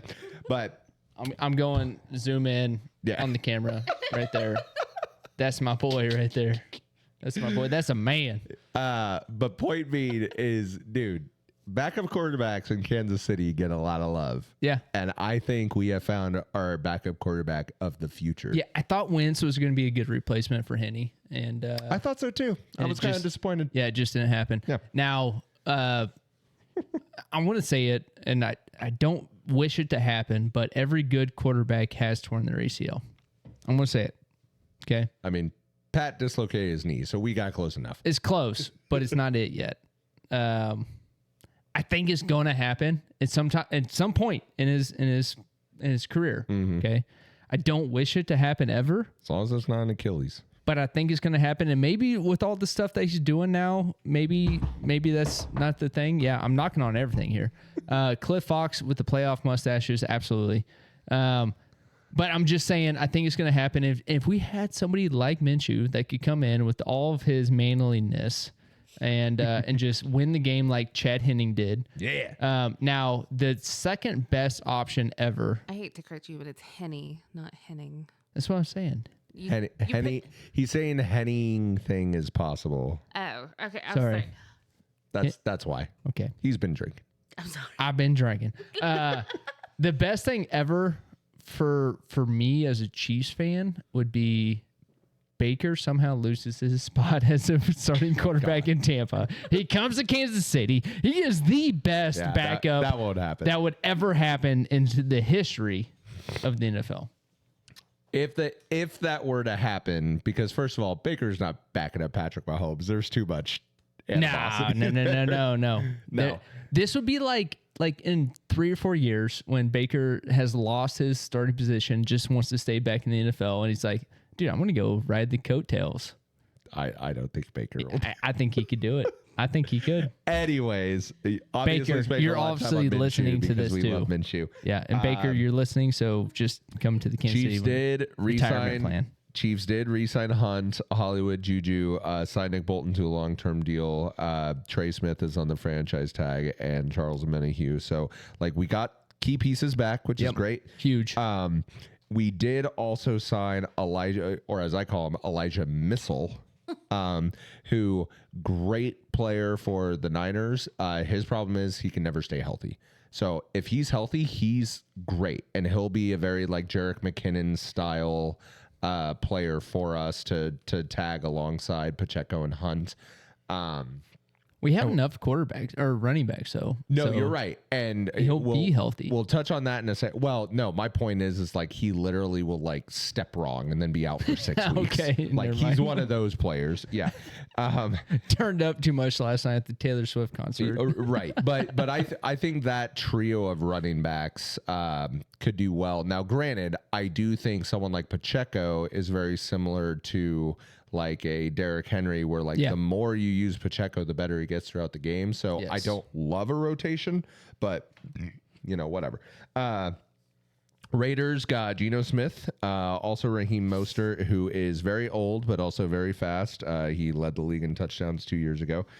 They re-signed Mason Crosby, which I was really sad about because that sucks. there's a brief moment in time where it's like maybe Crosby goes to the Chiefs, and I was like, that would be legit. Like Be too Chris good. Jones and Crosby on the same line would be insanity. That would be not good for everybody else. But Crosby, if I'm being honest, he's Raider for life. Yeah. Like He's retiring He there. exemplifies that team like in every way, shape, and form. So there you go. The Chargers got Trey Lance. Ha ha ha. They also signed Najee Harris, who's one of the most inefficient running backs of all time. So Chargers continuing to charge. And they got Khalil Mack, who used to be on the Raiders, then went to the Bears, and now he's an old man and can't play anymore. So Chargers just doing Charger things, which is great. The Cowboys, Hannah's Cowboys. Didn't do jack squat. Hey, hold on. Has Jerry died yet? I'm gonna give you. still alive. I'm gonna give you 2 props. These are the 2 things I wrote down. Okay.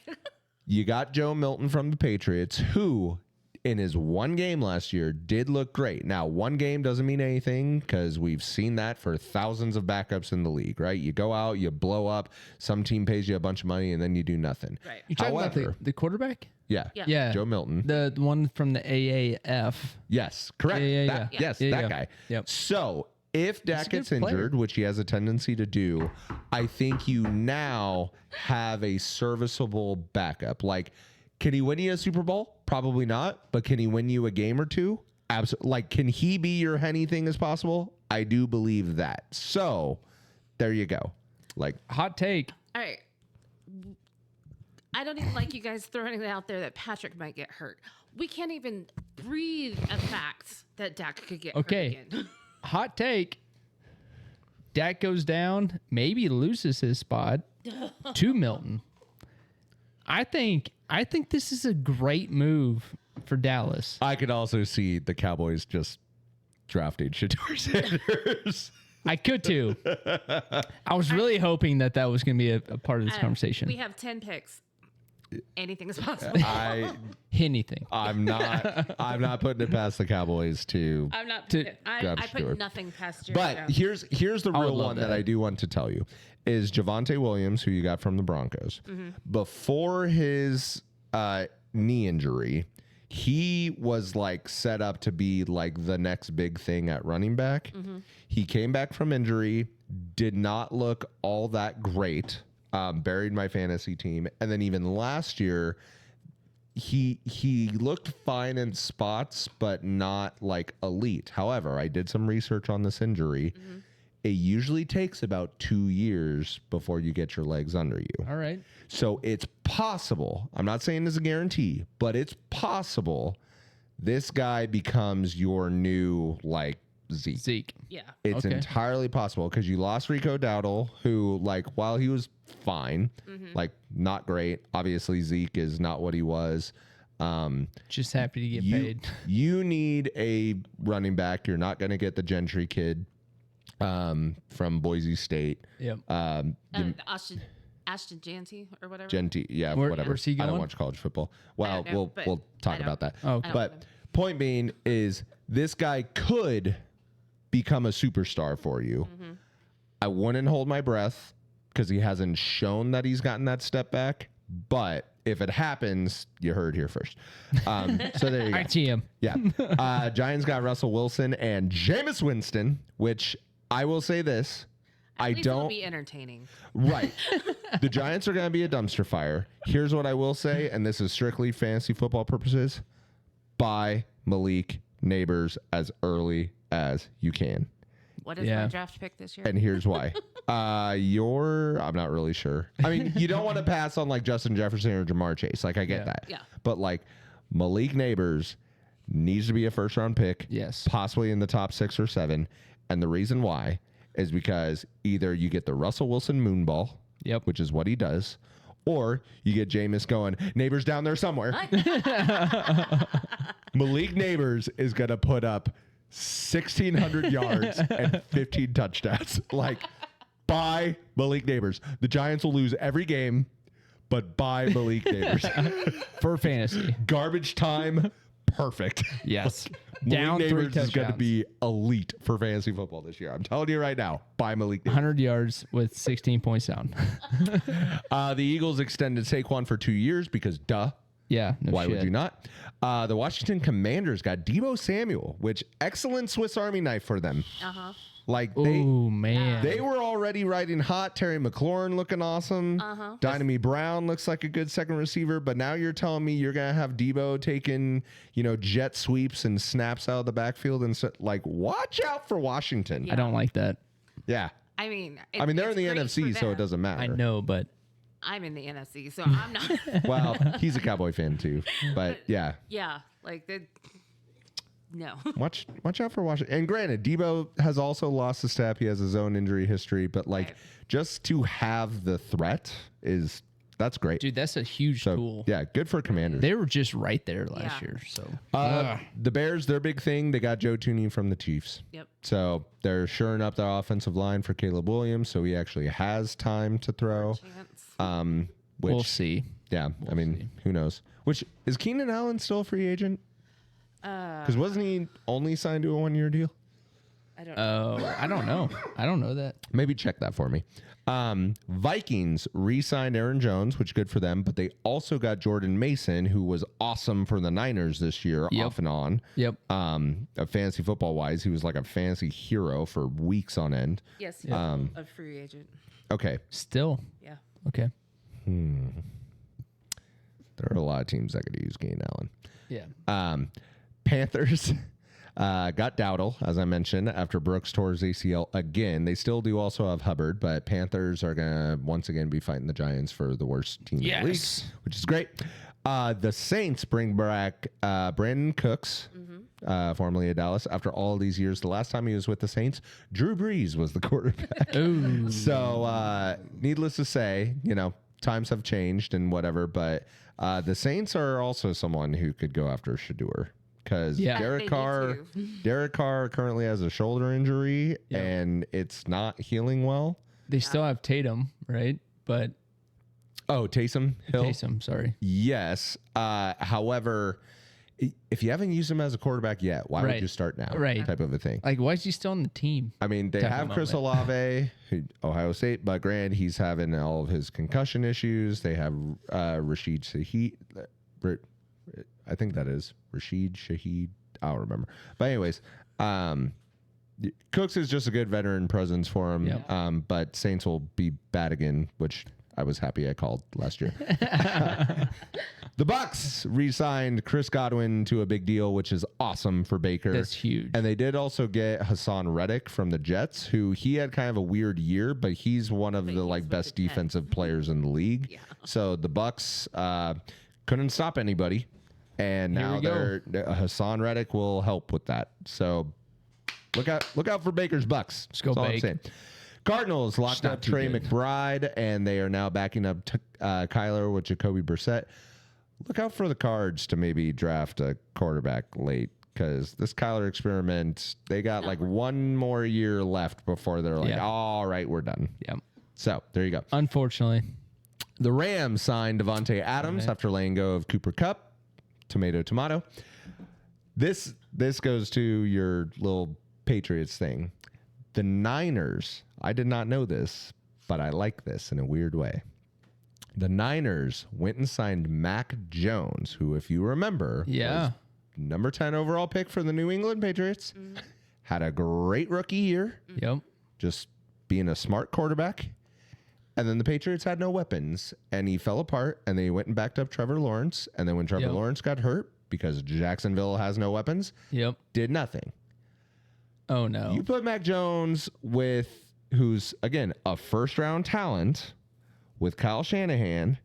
They have not yet paid Brock Purdy. They just got rid of Deebo Samuel. Christian McCaffrey's still a little bit injured. Brandon Ayuk, who knows what's going on with him after they paid him. Oh man. George Kittle's getting older. If the Niners suddenly start to take a downhill, instead of paying Brock Purdy, they're going to be like, you know what? We're already paying this first round talent backup quarterback money.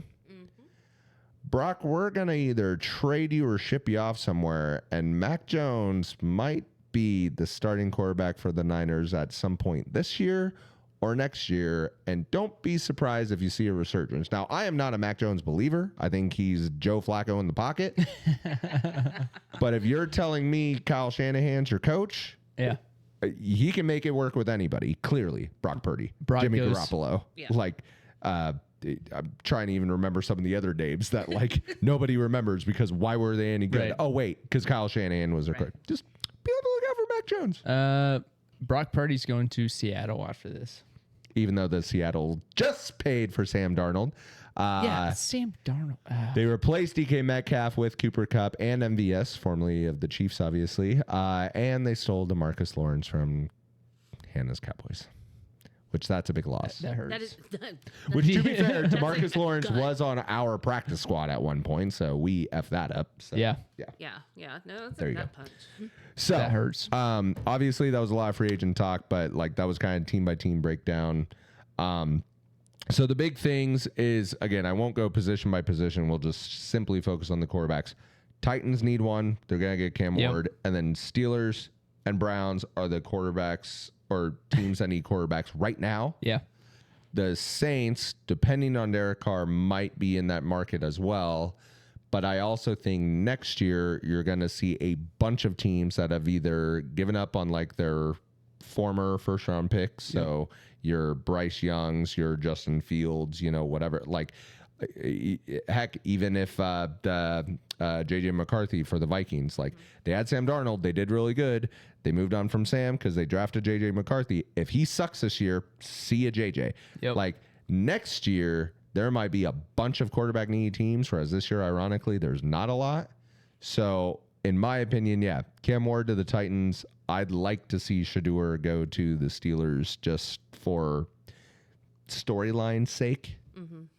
Because if it doesn't work with Shador, then the Steelers would be like, well, wasted a first round pick on Kenny Pickett, wasted a first round pick on Shador. We're just going to keep running it back with veteran quarterbacks. You know? So, is there a scenario, because you said something about Travis Hunter going to Cleveland? Mm-hmm.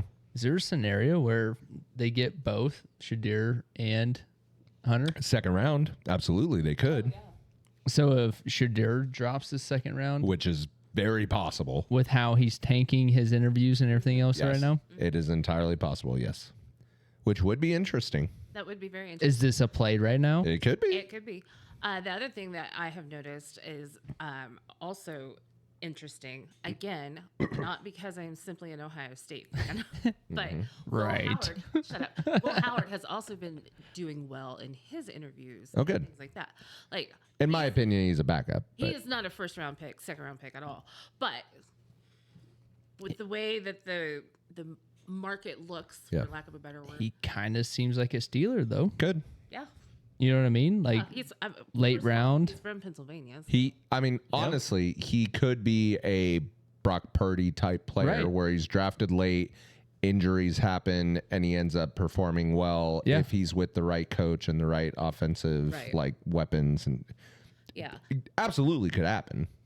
I don't think it will, but I mean, I'm not putting money on it. No. but it'd be kind of a cool story, though. yeah, 1,000%. absolutely. K-State needs a good quarterback to succeed. They need a State story. needs a They good don't have quarterback anything. in the NFL. They're still You got a national championship. they're holding on to Darren Sproles for dear life. Yeah, they are. And Jordy. Yeah. Yeah, Jordy Nelson. Yeah. All right. With that, are we done NFL? No, we're not. We didn't talk about draft, and again, I don't watch college football. I don't know any major storylines or names or whatever. Here's what I will say: the Chiefs, who we do watch and pay attention to, Obviously, we need O-line help. Yes. I think beyond that, we did lose a lot of defensive tackles, like behind Chris Jones. Like he's primarily a defensive tackle, obviously. We lost pretty much all of his backups, so we need to just solidify that. Rebuild. That way Chris Jones can take breaks from time to time and stuff like that.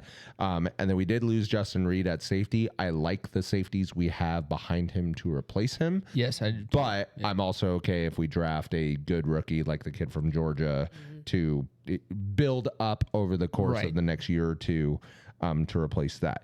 In terms of like the high profile names, that Gentry kid from Boise State, right now, a lot of mocks having him going number 5 to Jacksonville, which I think is hilarious because Jacksonville took Travis Etienne in the first round to pair with Trevor Lawrence. That didn't work out.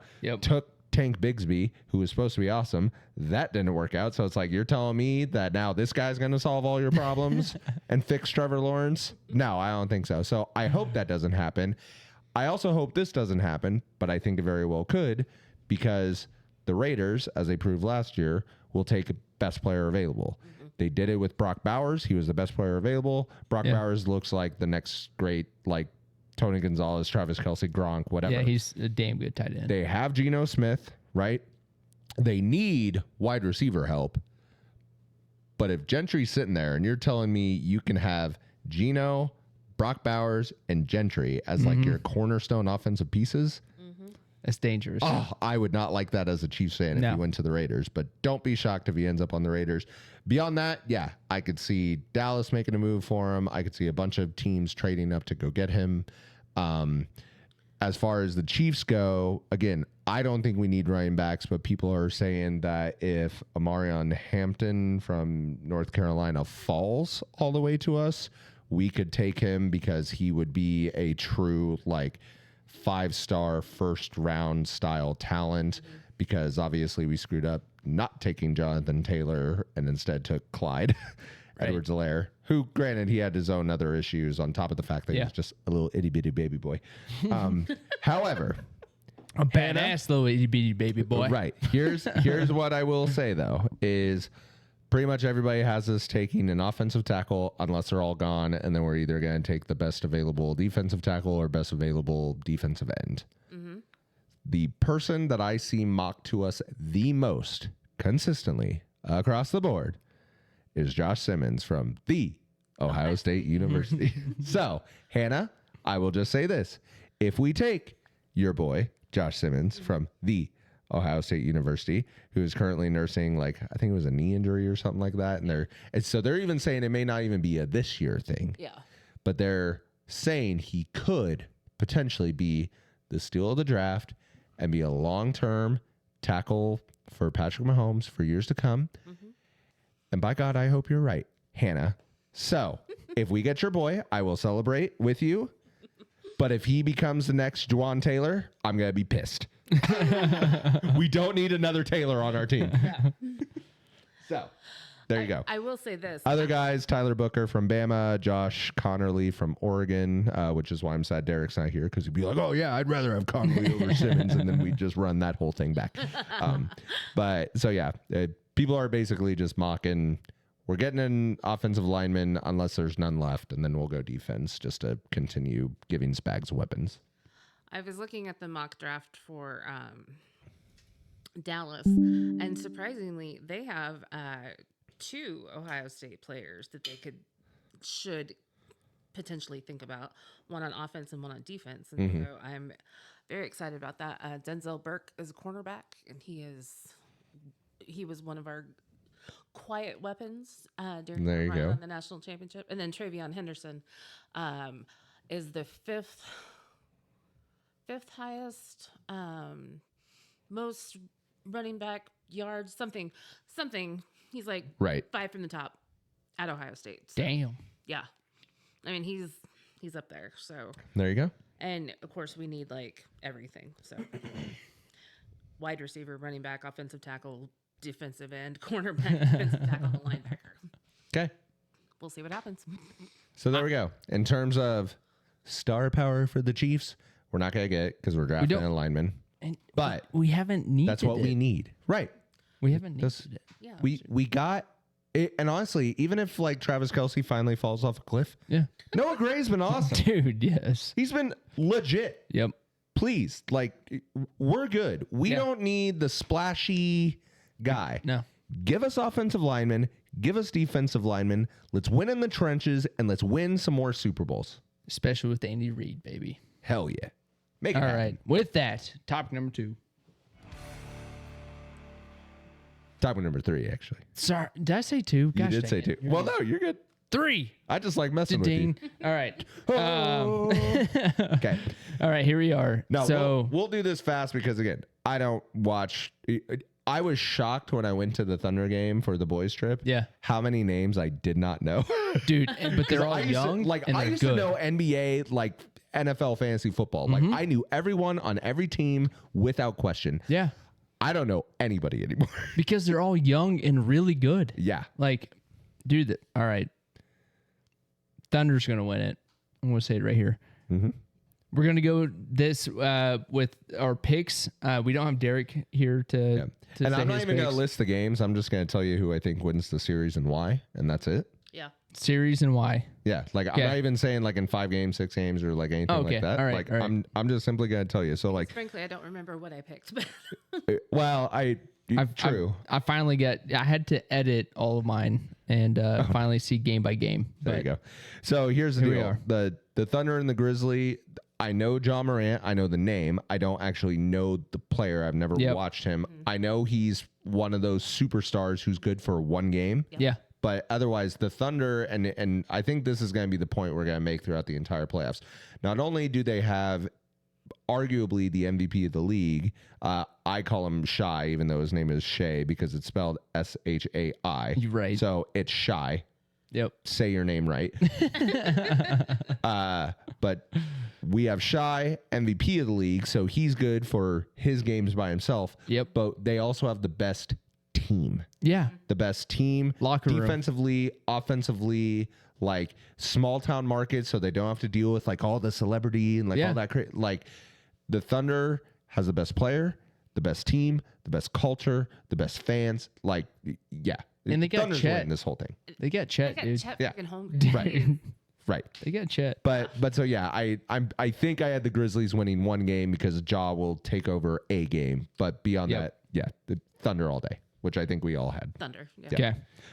Nuggets Clippers though, I feel like maybe we were slightly different, which for me, trust in Jokic. So that's why I took the Nuggets in that.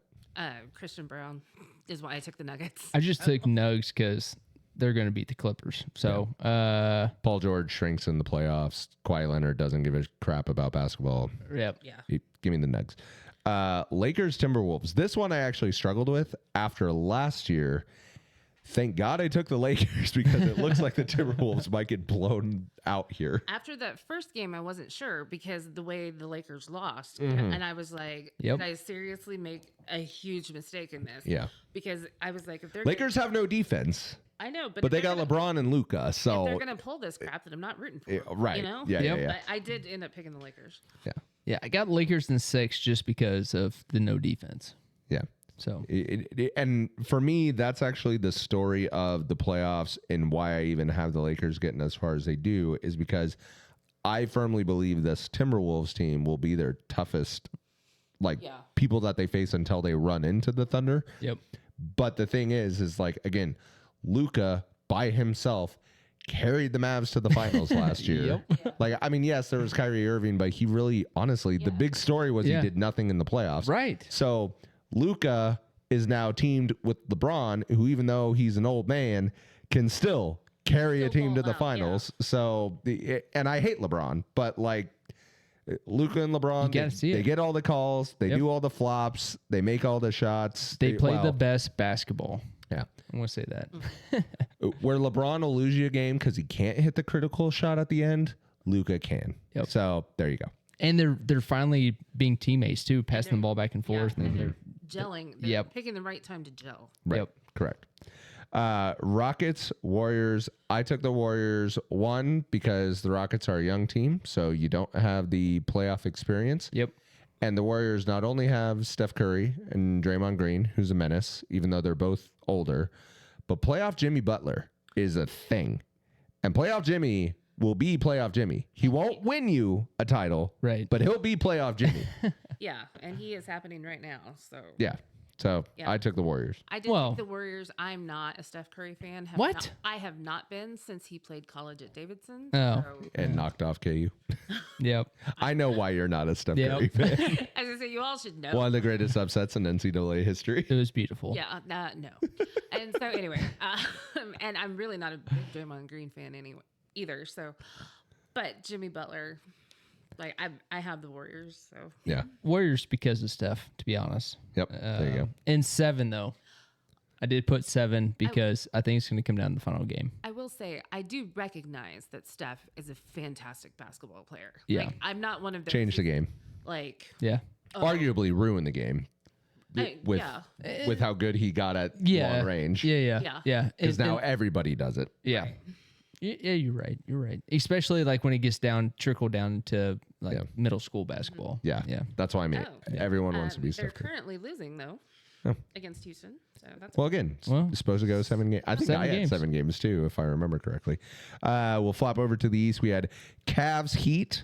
I only took the Cavs because they are the number 1 seed. Right. Because if I'm being honest, and technically I don't love the Heat, but Spoelstra's a good coach. They have Tyler Hero. Like, I like the Heat like organization. Yeah. I think the Cavs are nothing. They've been nothing before LeBron. They were nothing with LeBron. They won like a title on the back of Kyrie Irving. Yeah. You know, great. Congratulations. And they have been nothing since. I don't trust the Cavs at all, but you're not going to see an 8 seed beat a 1 seed like hardly ever. So I took the Cavs. Yep. I got Tyler Hero winning 1 game. There you go. Yeah. So I've got the Cavs too. All right. Pacers, Bucks. This one's fascinating. this one was tough. I'm a habitual Pacer hater. I Me don't too. know why. I have no reason to. Because of Reggie. You hate them? No, it's not even. It's because of Reggie. There's just something about the Indiana Pacers that I'm just like, ugh. And I don't Reggie, even, dude. like, I would honestly cheer for LeBron's Cavaliers over the Pacers, which is saying something. I don't know why, but like, so I took the Bucks out of just pure spite, but also they have Giannis, and Yep. I mean, Giannis played like crap the other day. He went like 2 for like 22 or like something ridiculous, which is like, dude, you are standing next to the rim. How do you possibly miss that many bunny You have hops? to jump 6 inches, dude. Right. I don't know, but like I have to believe that one of the top 3 greatest players in the league will win a series Yeah. against the Indiana Pacers. And we're 5. Even though Halliburton's a really good player. Bucks are 5, Pacers are 4. So that's a toss-up game, toss-up match. Yeah, it is. And so I went with the Bucks in 6 because of Giannis. Yeah. Mine is strictly because I lived in Indiana, so I Yeah. went with the Pacers. Oh, you went Pacers? Yeah, she went Hell Pacers. Yeah. All right, Knicks Pistons. Knicks were the story last year. Yep. And I'm just riding along that same story. Plus, they did get Cat from the Minnesota Timberwolves, which he's never been a great NBA player, but he gives them interior like offense and Boost. defense. Yeah, yeah. So, yeah. Yeah, I also went Knicks. Mostly 3 versus 6, to be honest. And 6, just because it's the Pistons. Mhm. They're going to win a If few. you think I was picking anything from I know, Detroit, I know, I did know. not. I was Yeah. Knicks. Down with the M's. We got it. That's right. And then Celtics versus Magic. Yeah, this was a clean sweep Yep. Celtics. all day. Yeah. This wasn't even close. I went Celtics in 5. I think So. I might have done it in 4. Yeah, I took a clean sweep. Because the Magic, they have that one guy who's weird because he's like, he is black, but he looks very white and he has cornrows. And it's like, I don't vibe with you, bro. You're out. Yeah. For that sorry. reason, I'm out. Put a crew cut on you, I'd give you a game. But All right, conference semifinals here. Thunder Nuggets, which I think this until the finals is the Thunder's toughest test. Me too. I don't remember how many games I had it going. I think maybe it was like 6, but again, Thunder, best player, best team, best culture. Give me the And Thunder. Chet. Yeah. And they got Chet. So I got them in 6 as well. I have Thunder. I think I went with 7 because of how much I like the Yeah. Nuggets. Yeah. Yeah, and it's going to come down, I think, to 6 or 7, to be honest. Yep. Lakers Warriors, the no defense battle, Yeah. which for me I hated came this down one. to the fact that Luke is young and everyone else is old. Give me the young guy. I went with the Lakers. Yeah. And I think I had Lakers in 7. I went Lakers in 7. Yeah. Just because it's going to be a tough battle. It is going to be a tough one, and because Steph can the Warriors. Steph can get hot. Playoff Jimmy. Yeah. Draymond's a menace. All of the things. So, but yeah, I had the Lakers. Okay. But you have LeBron and Luca against. It's I such know. a tough pick, but I went with is. Lakers. Yeah. Yep. Cavs Bucks. This is where it gets interesting for all of us. Because I'm pretty sure all 3, which I say Cavs Bucks, Hannah has Cavs Pacers. That's not right. No, you have Cavs Pacers. So And this is where I think it gets interesting for all of us because I'm pretty sure all 3 of us have a different team here. I picked the Cavs. I went Cavs in 6. Yeah. Oh, okay. So I took the Bucks because again, I don't trust the Cavs. Yeah, give me Giannis. I don't feel great about that, but I also know that the Bucks Celtics series from a couple years ago was a lot of fun. I just want that to replay, and the only way I get that is in the Eastern Conference Finals. Yeah. So give me Giannis versus the Celtics. I like it. So Knicks Celtics, I kind of buried the lead Yeah, there. you did. So go ahead. But to be fair, the Celtics, not only defending champions, they're one of the top 3 teams in the league. Yeah. Like great defense. Like they shoot more threes than anybody in the league, which again, Steph Curry ruined. Because that's all the Celtics do. Even though they have tall, good inside guys, they just jack up threes all day because analytics tell you the more you jack up threes, the more you'll win. Yeah. Which is crazy. Stupid. Yeah. Crazy. Hit the mid-range jumper And get the trash. like Jalen Brown does. That's why Jason Tatum sucks, Yes. because he just bricks everything from long range. I went Celtics mostly just because they won last year, to be honest. I think that was my reasoning as well. All right. Perfect. Okay. All right. Western Conference Finals. Yep. Here we go. Thunder, Lakers.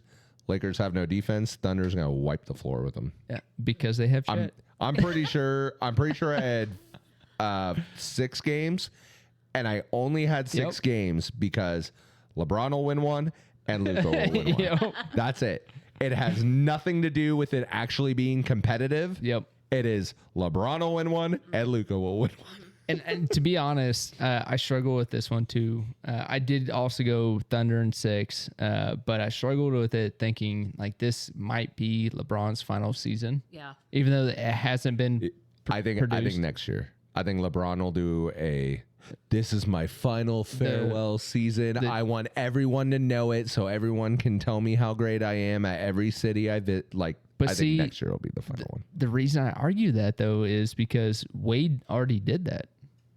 Dwayne Wade was like the first essentially to be like, oh, this is my farewell season. Right. And for LeBron to copy somebody else, Yeah. I think he's He's more of already copying Jordan and everything he's ever I know, but that's his whole career. And so I think if anything, he's going to be one to silently disappear.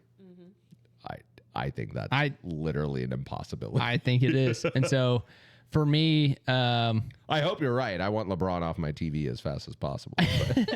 but I did have Thunder in 6. But it was a tough decision. I did struggle with it simply because I do like LeBron. Yeah, I respect the hell out of him, to be honest. Oh, he's easily a top 2 player of all time. I love the top 2. I will say I'm not gonna say 1. And actually, Or 3. Here's the deal. I think LeBron. I'm a backtrack it. I will say he's top 3, and here's why. I think longevity counts a lot. 100%. Like he is always available. Yep. He takes great care of his body, and if he needs to, he can take over a game.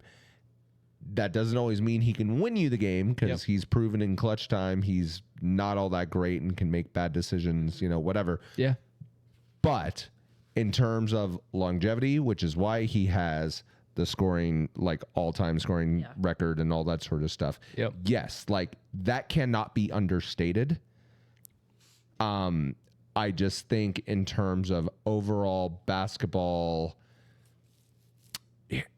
again, if you had to have a shot to save your life, LeBron's like 20th on my list to make that shot.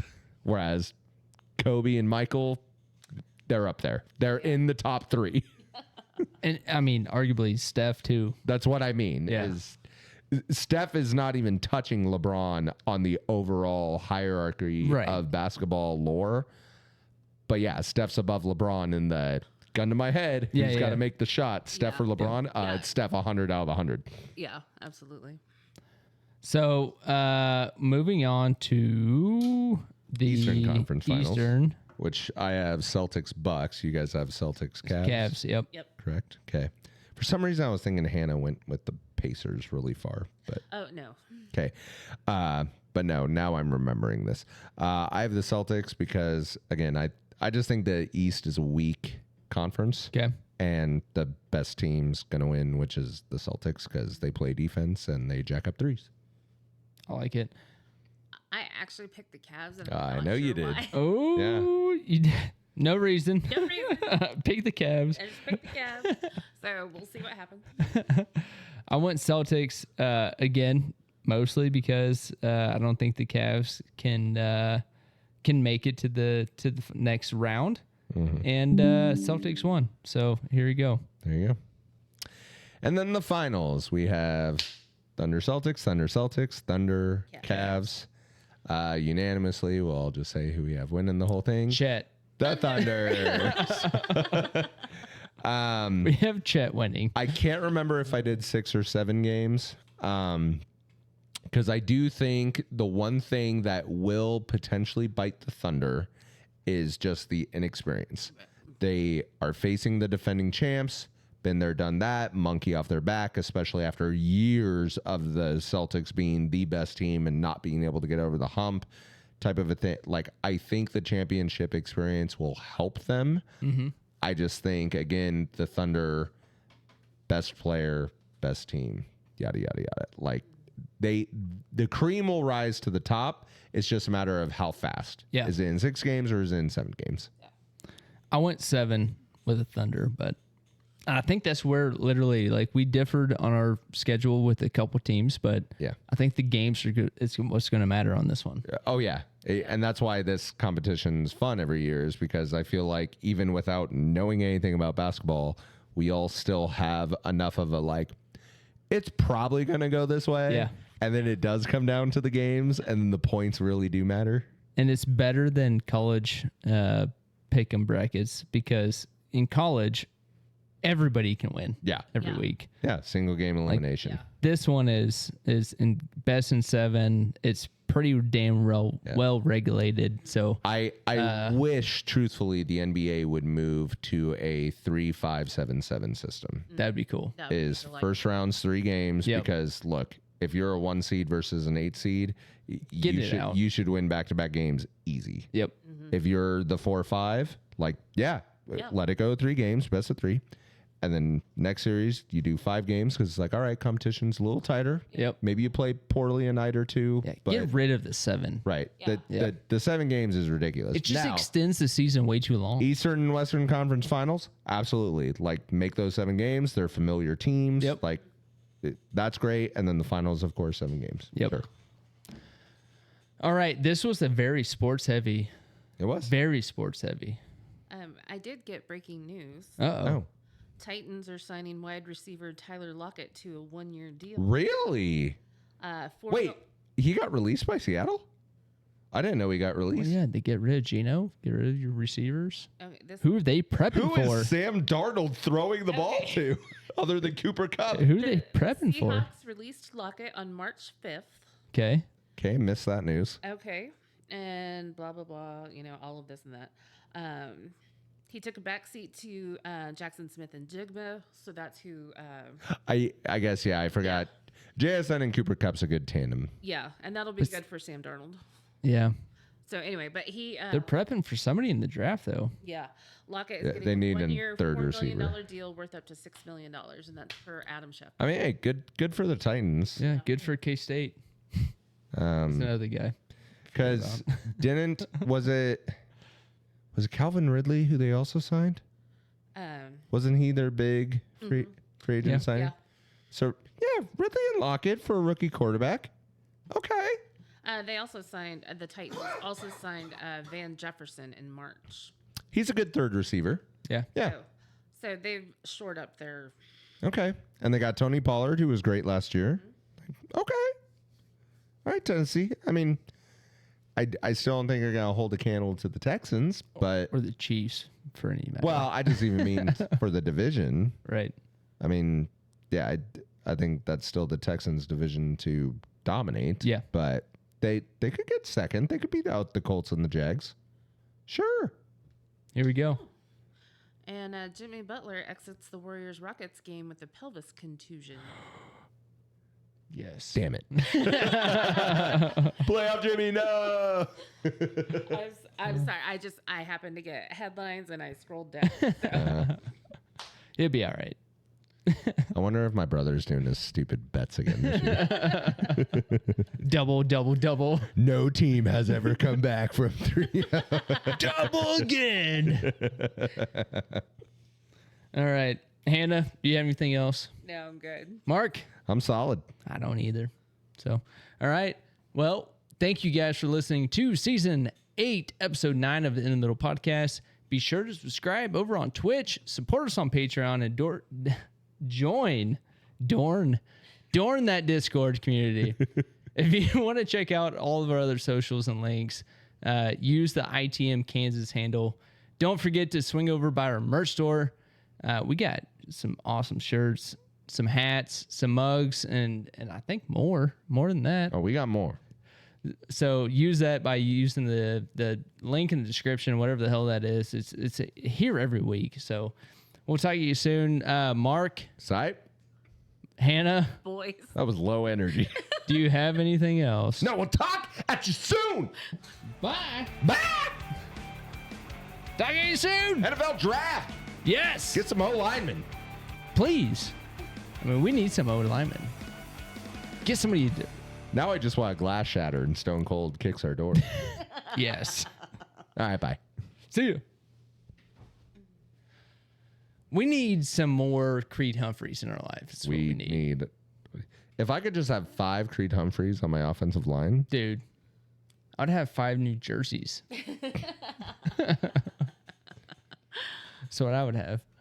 that's what I want. It's just Creed Humphrey, Patrick Mahomes, till the end of time.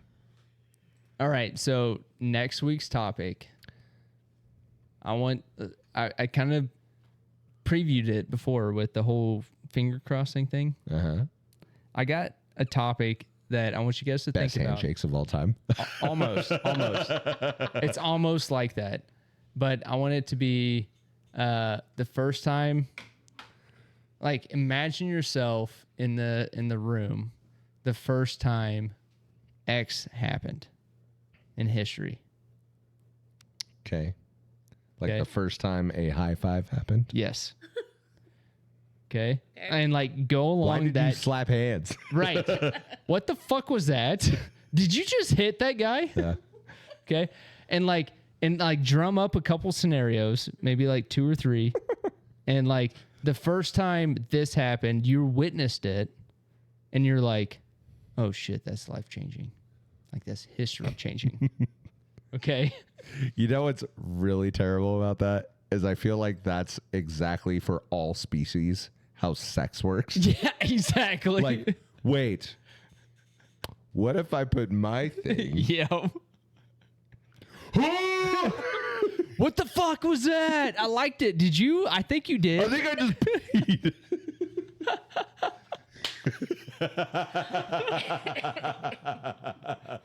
What the fuck was that? It's like a fever dream. You guys are doing some weird fucking shit, man. This is naked and you're sticking things in people's. This is weird. So I have like 2 or 3, and this again from the podcast I've already listened to. Yeah.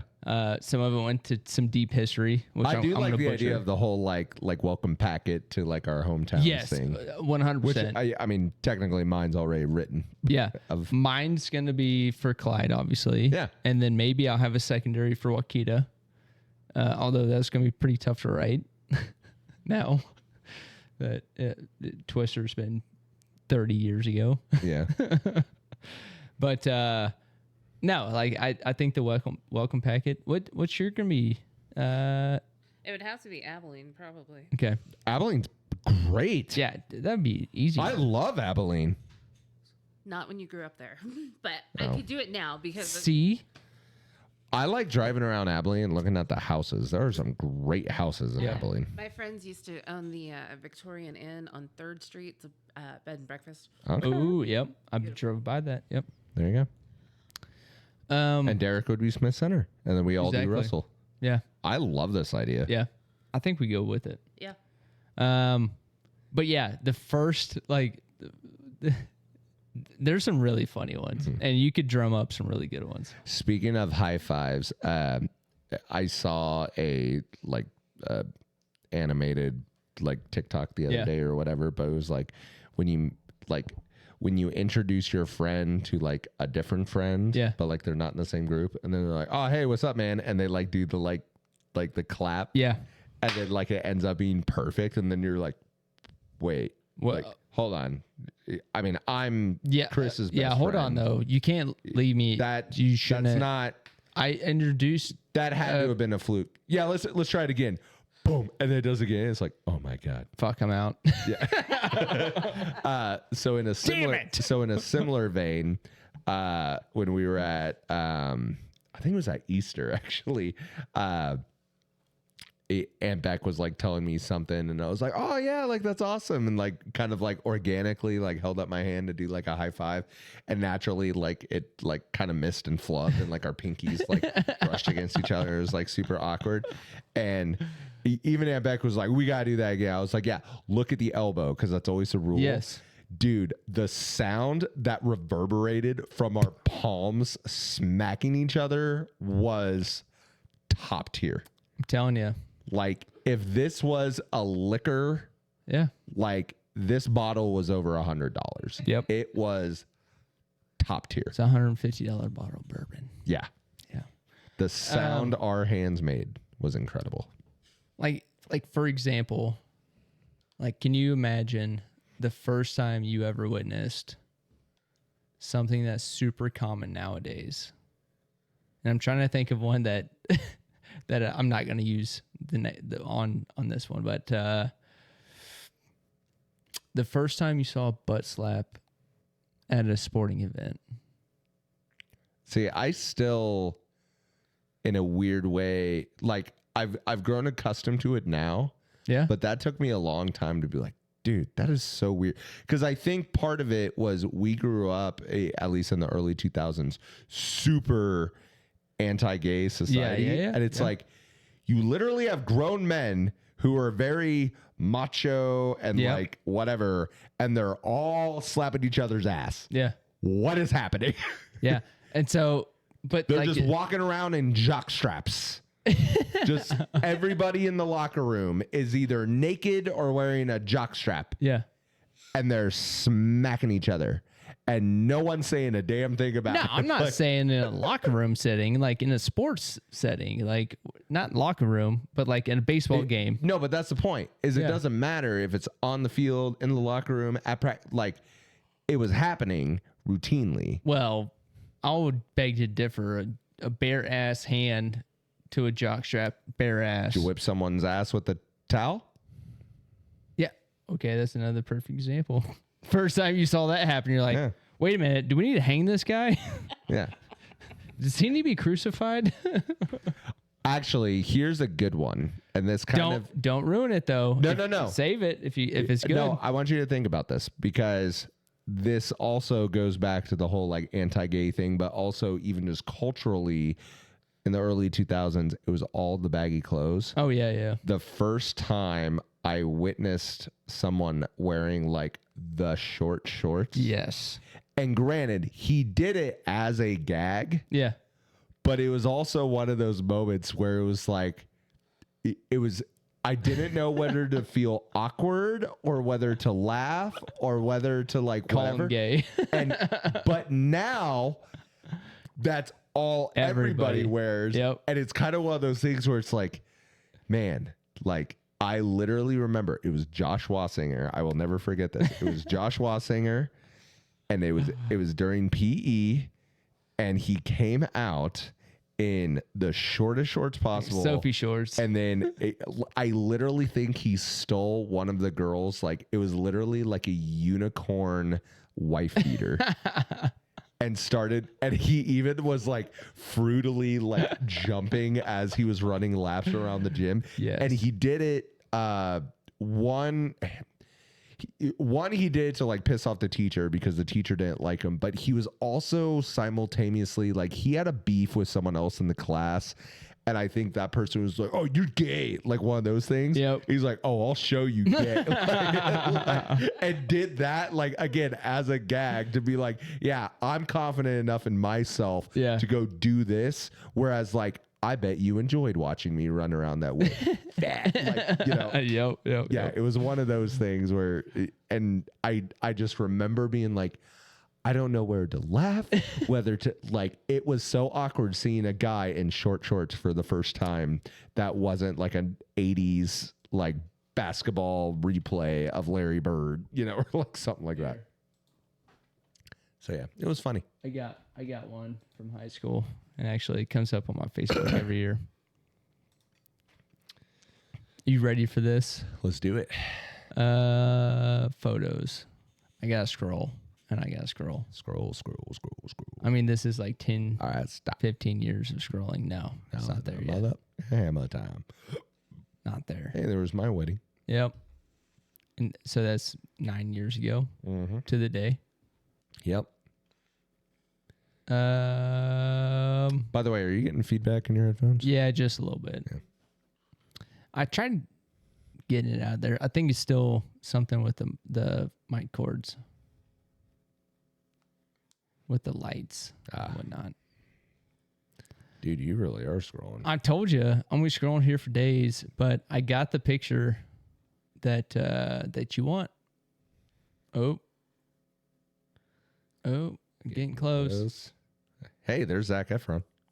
Yeah, see? Go back up. Left picture. With the Right here? Yep. Yeah. So that was right before senior year. Oh, there it is. Oh my god. Dude. That is awkward. Yeah. I feel awkward for you. Thank you. But I was damn sure confident. You darn sure were. Old pair of Wranglers. You I kept the got shorts flat off. out Daisy Dukes on right there. Yep. And I even had a bra on with socks for boobs. Okay, I was starting to wonder. I was like, why does your chest look weird? Yep. And I have mascara Here on. I thought you just had a cut off like plaid shirt, and no, it's actually a lady's. I had mascara on. Yeah, I see that. Yep. Little eyeliner. Oh my god. So this was homecoming week. I don't. Old picture, dude. This was You know what I haven't done? Gangster Day, I think. Like is what we obviously called it. I've gone through like my Facebook photos before and like Katie's Facebook photos. I need to just get to all of my friends and go back to your high school photos as and far just as you can. make fun of you. Oh my god, Yes. dude. The sideways, because we all had the Atlanta Braves hat, you know, courtesy of Usher. Yeah. You know, yeah. but this was- we all had that hat with the polo shirt. Oh my god, dude, look at you. That is fantastic. fantastic. If only I had dreads coming out the back, you know.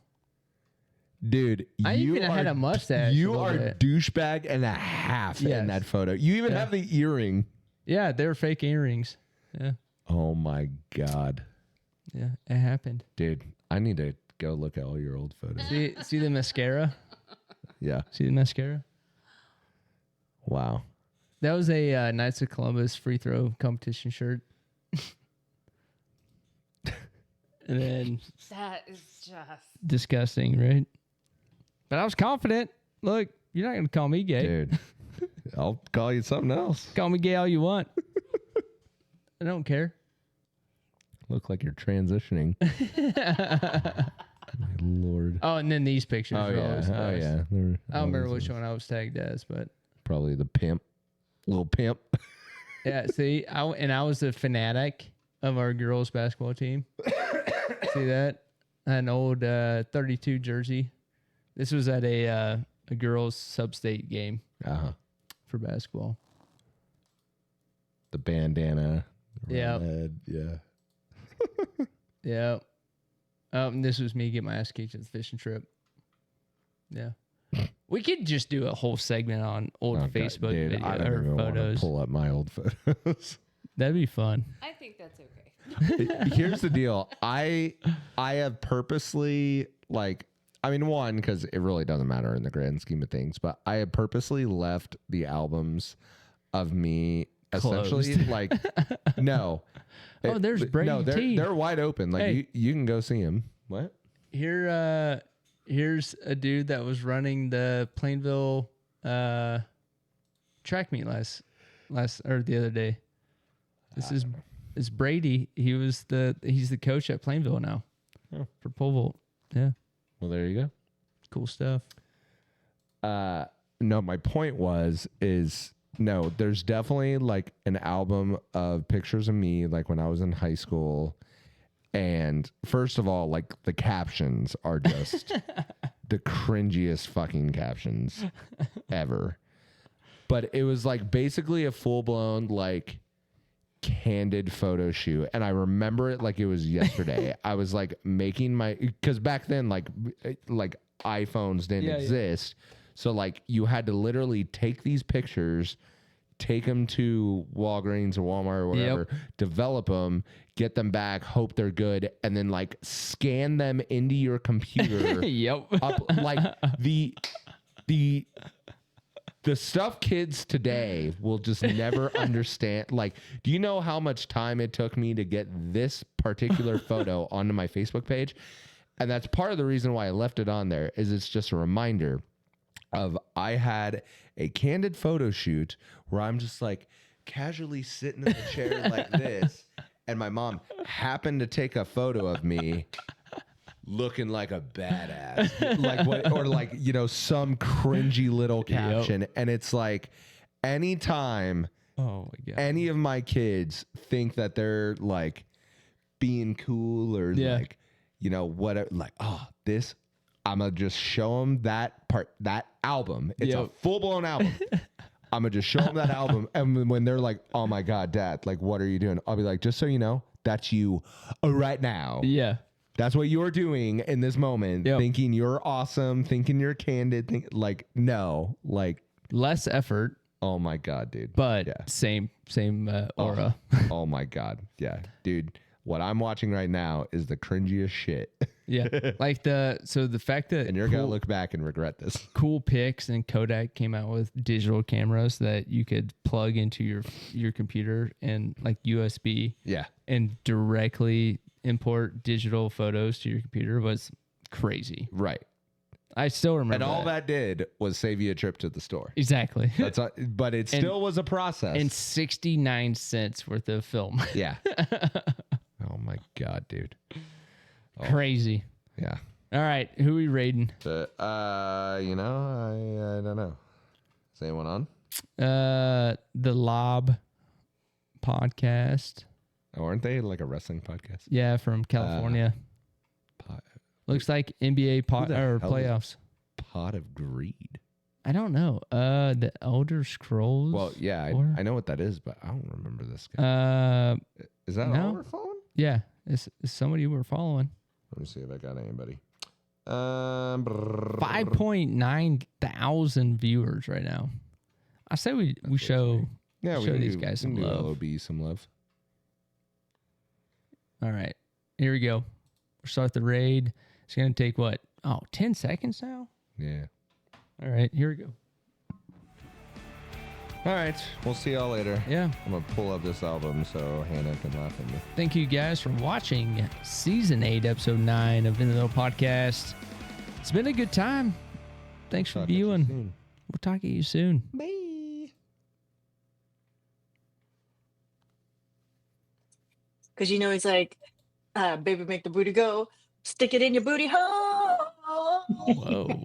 I am down. Dong, dong, dong, dong, dong.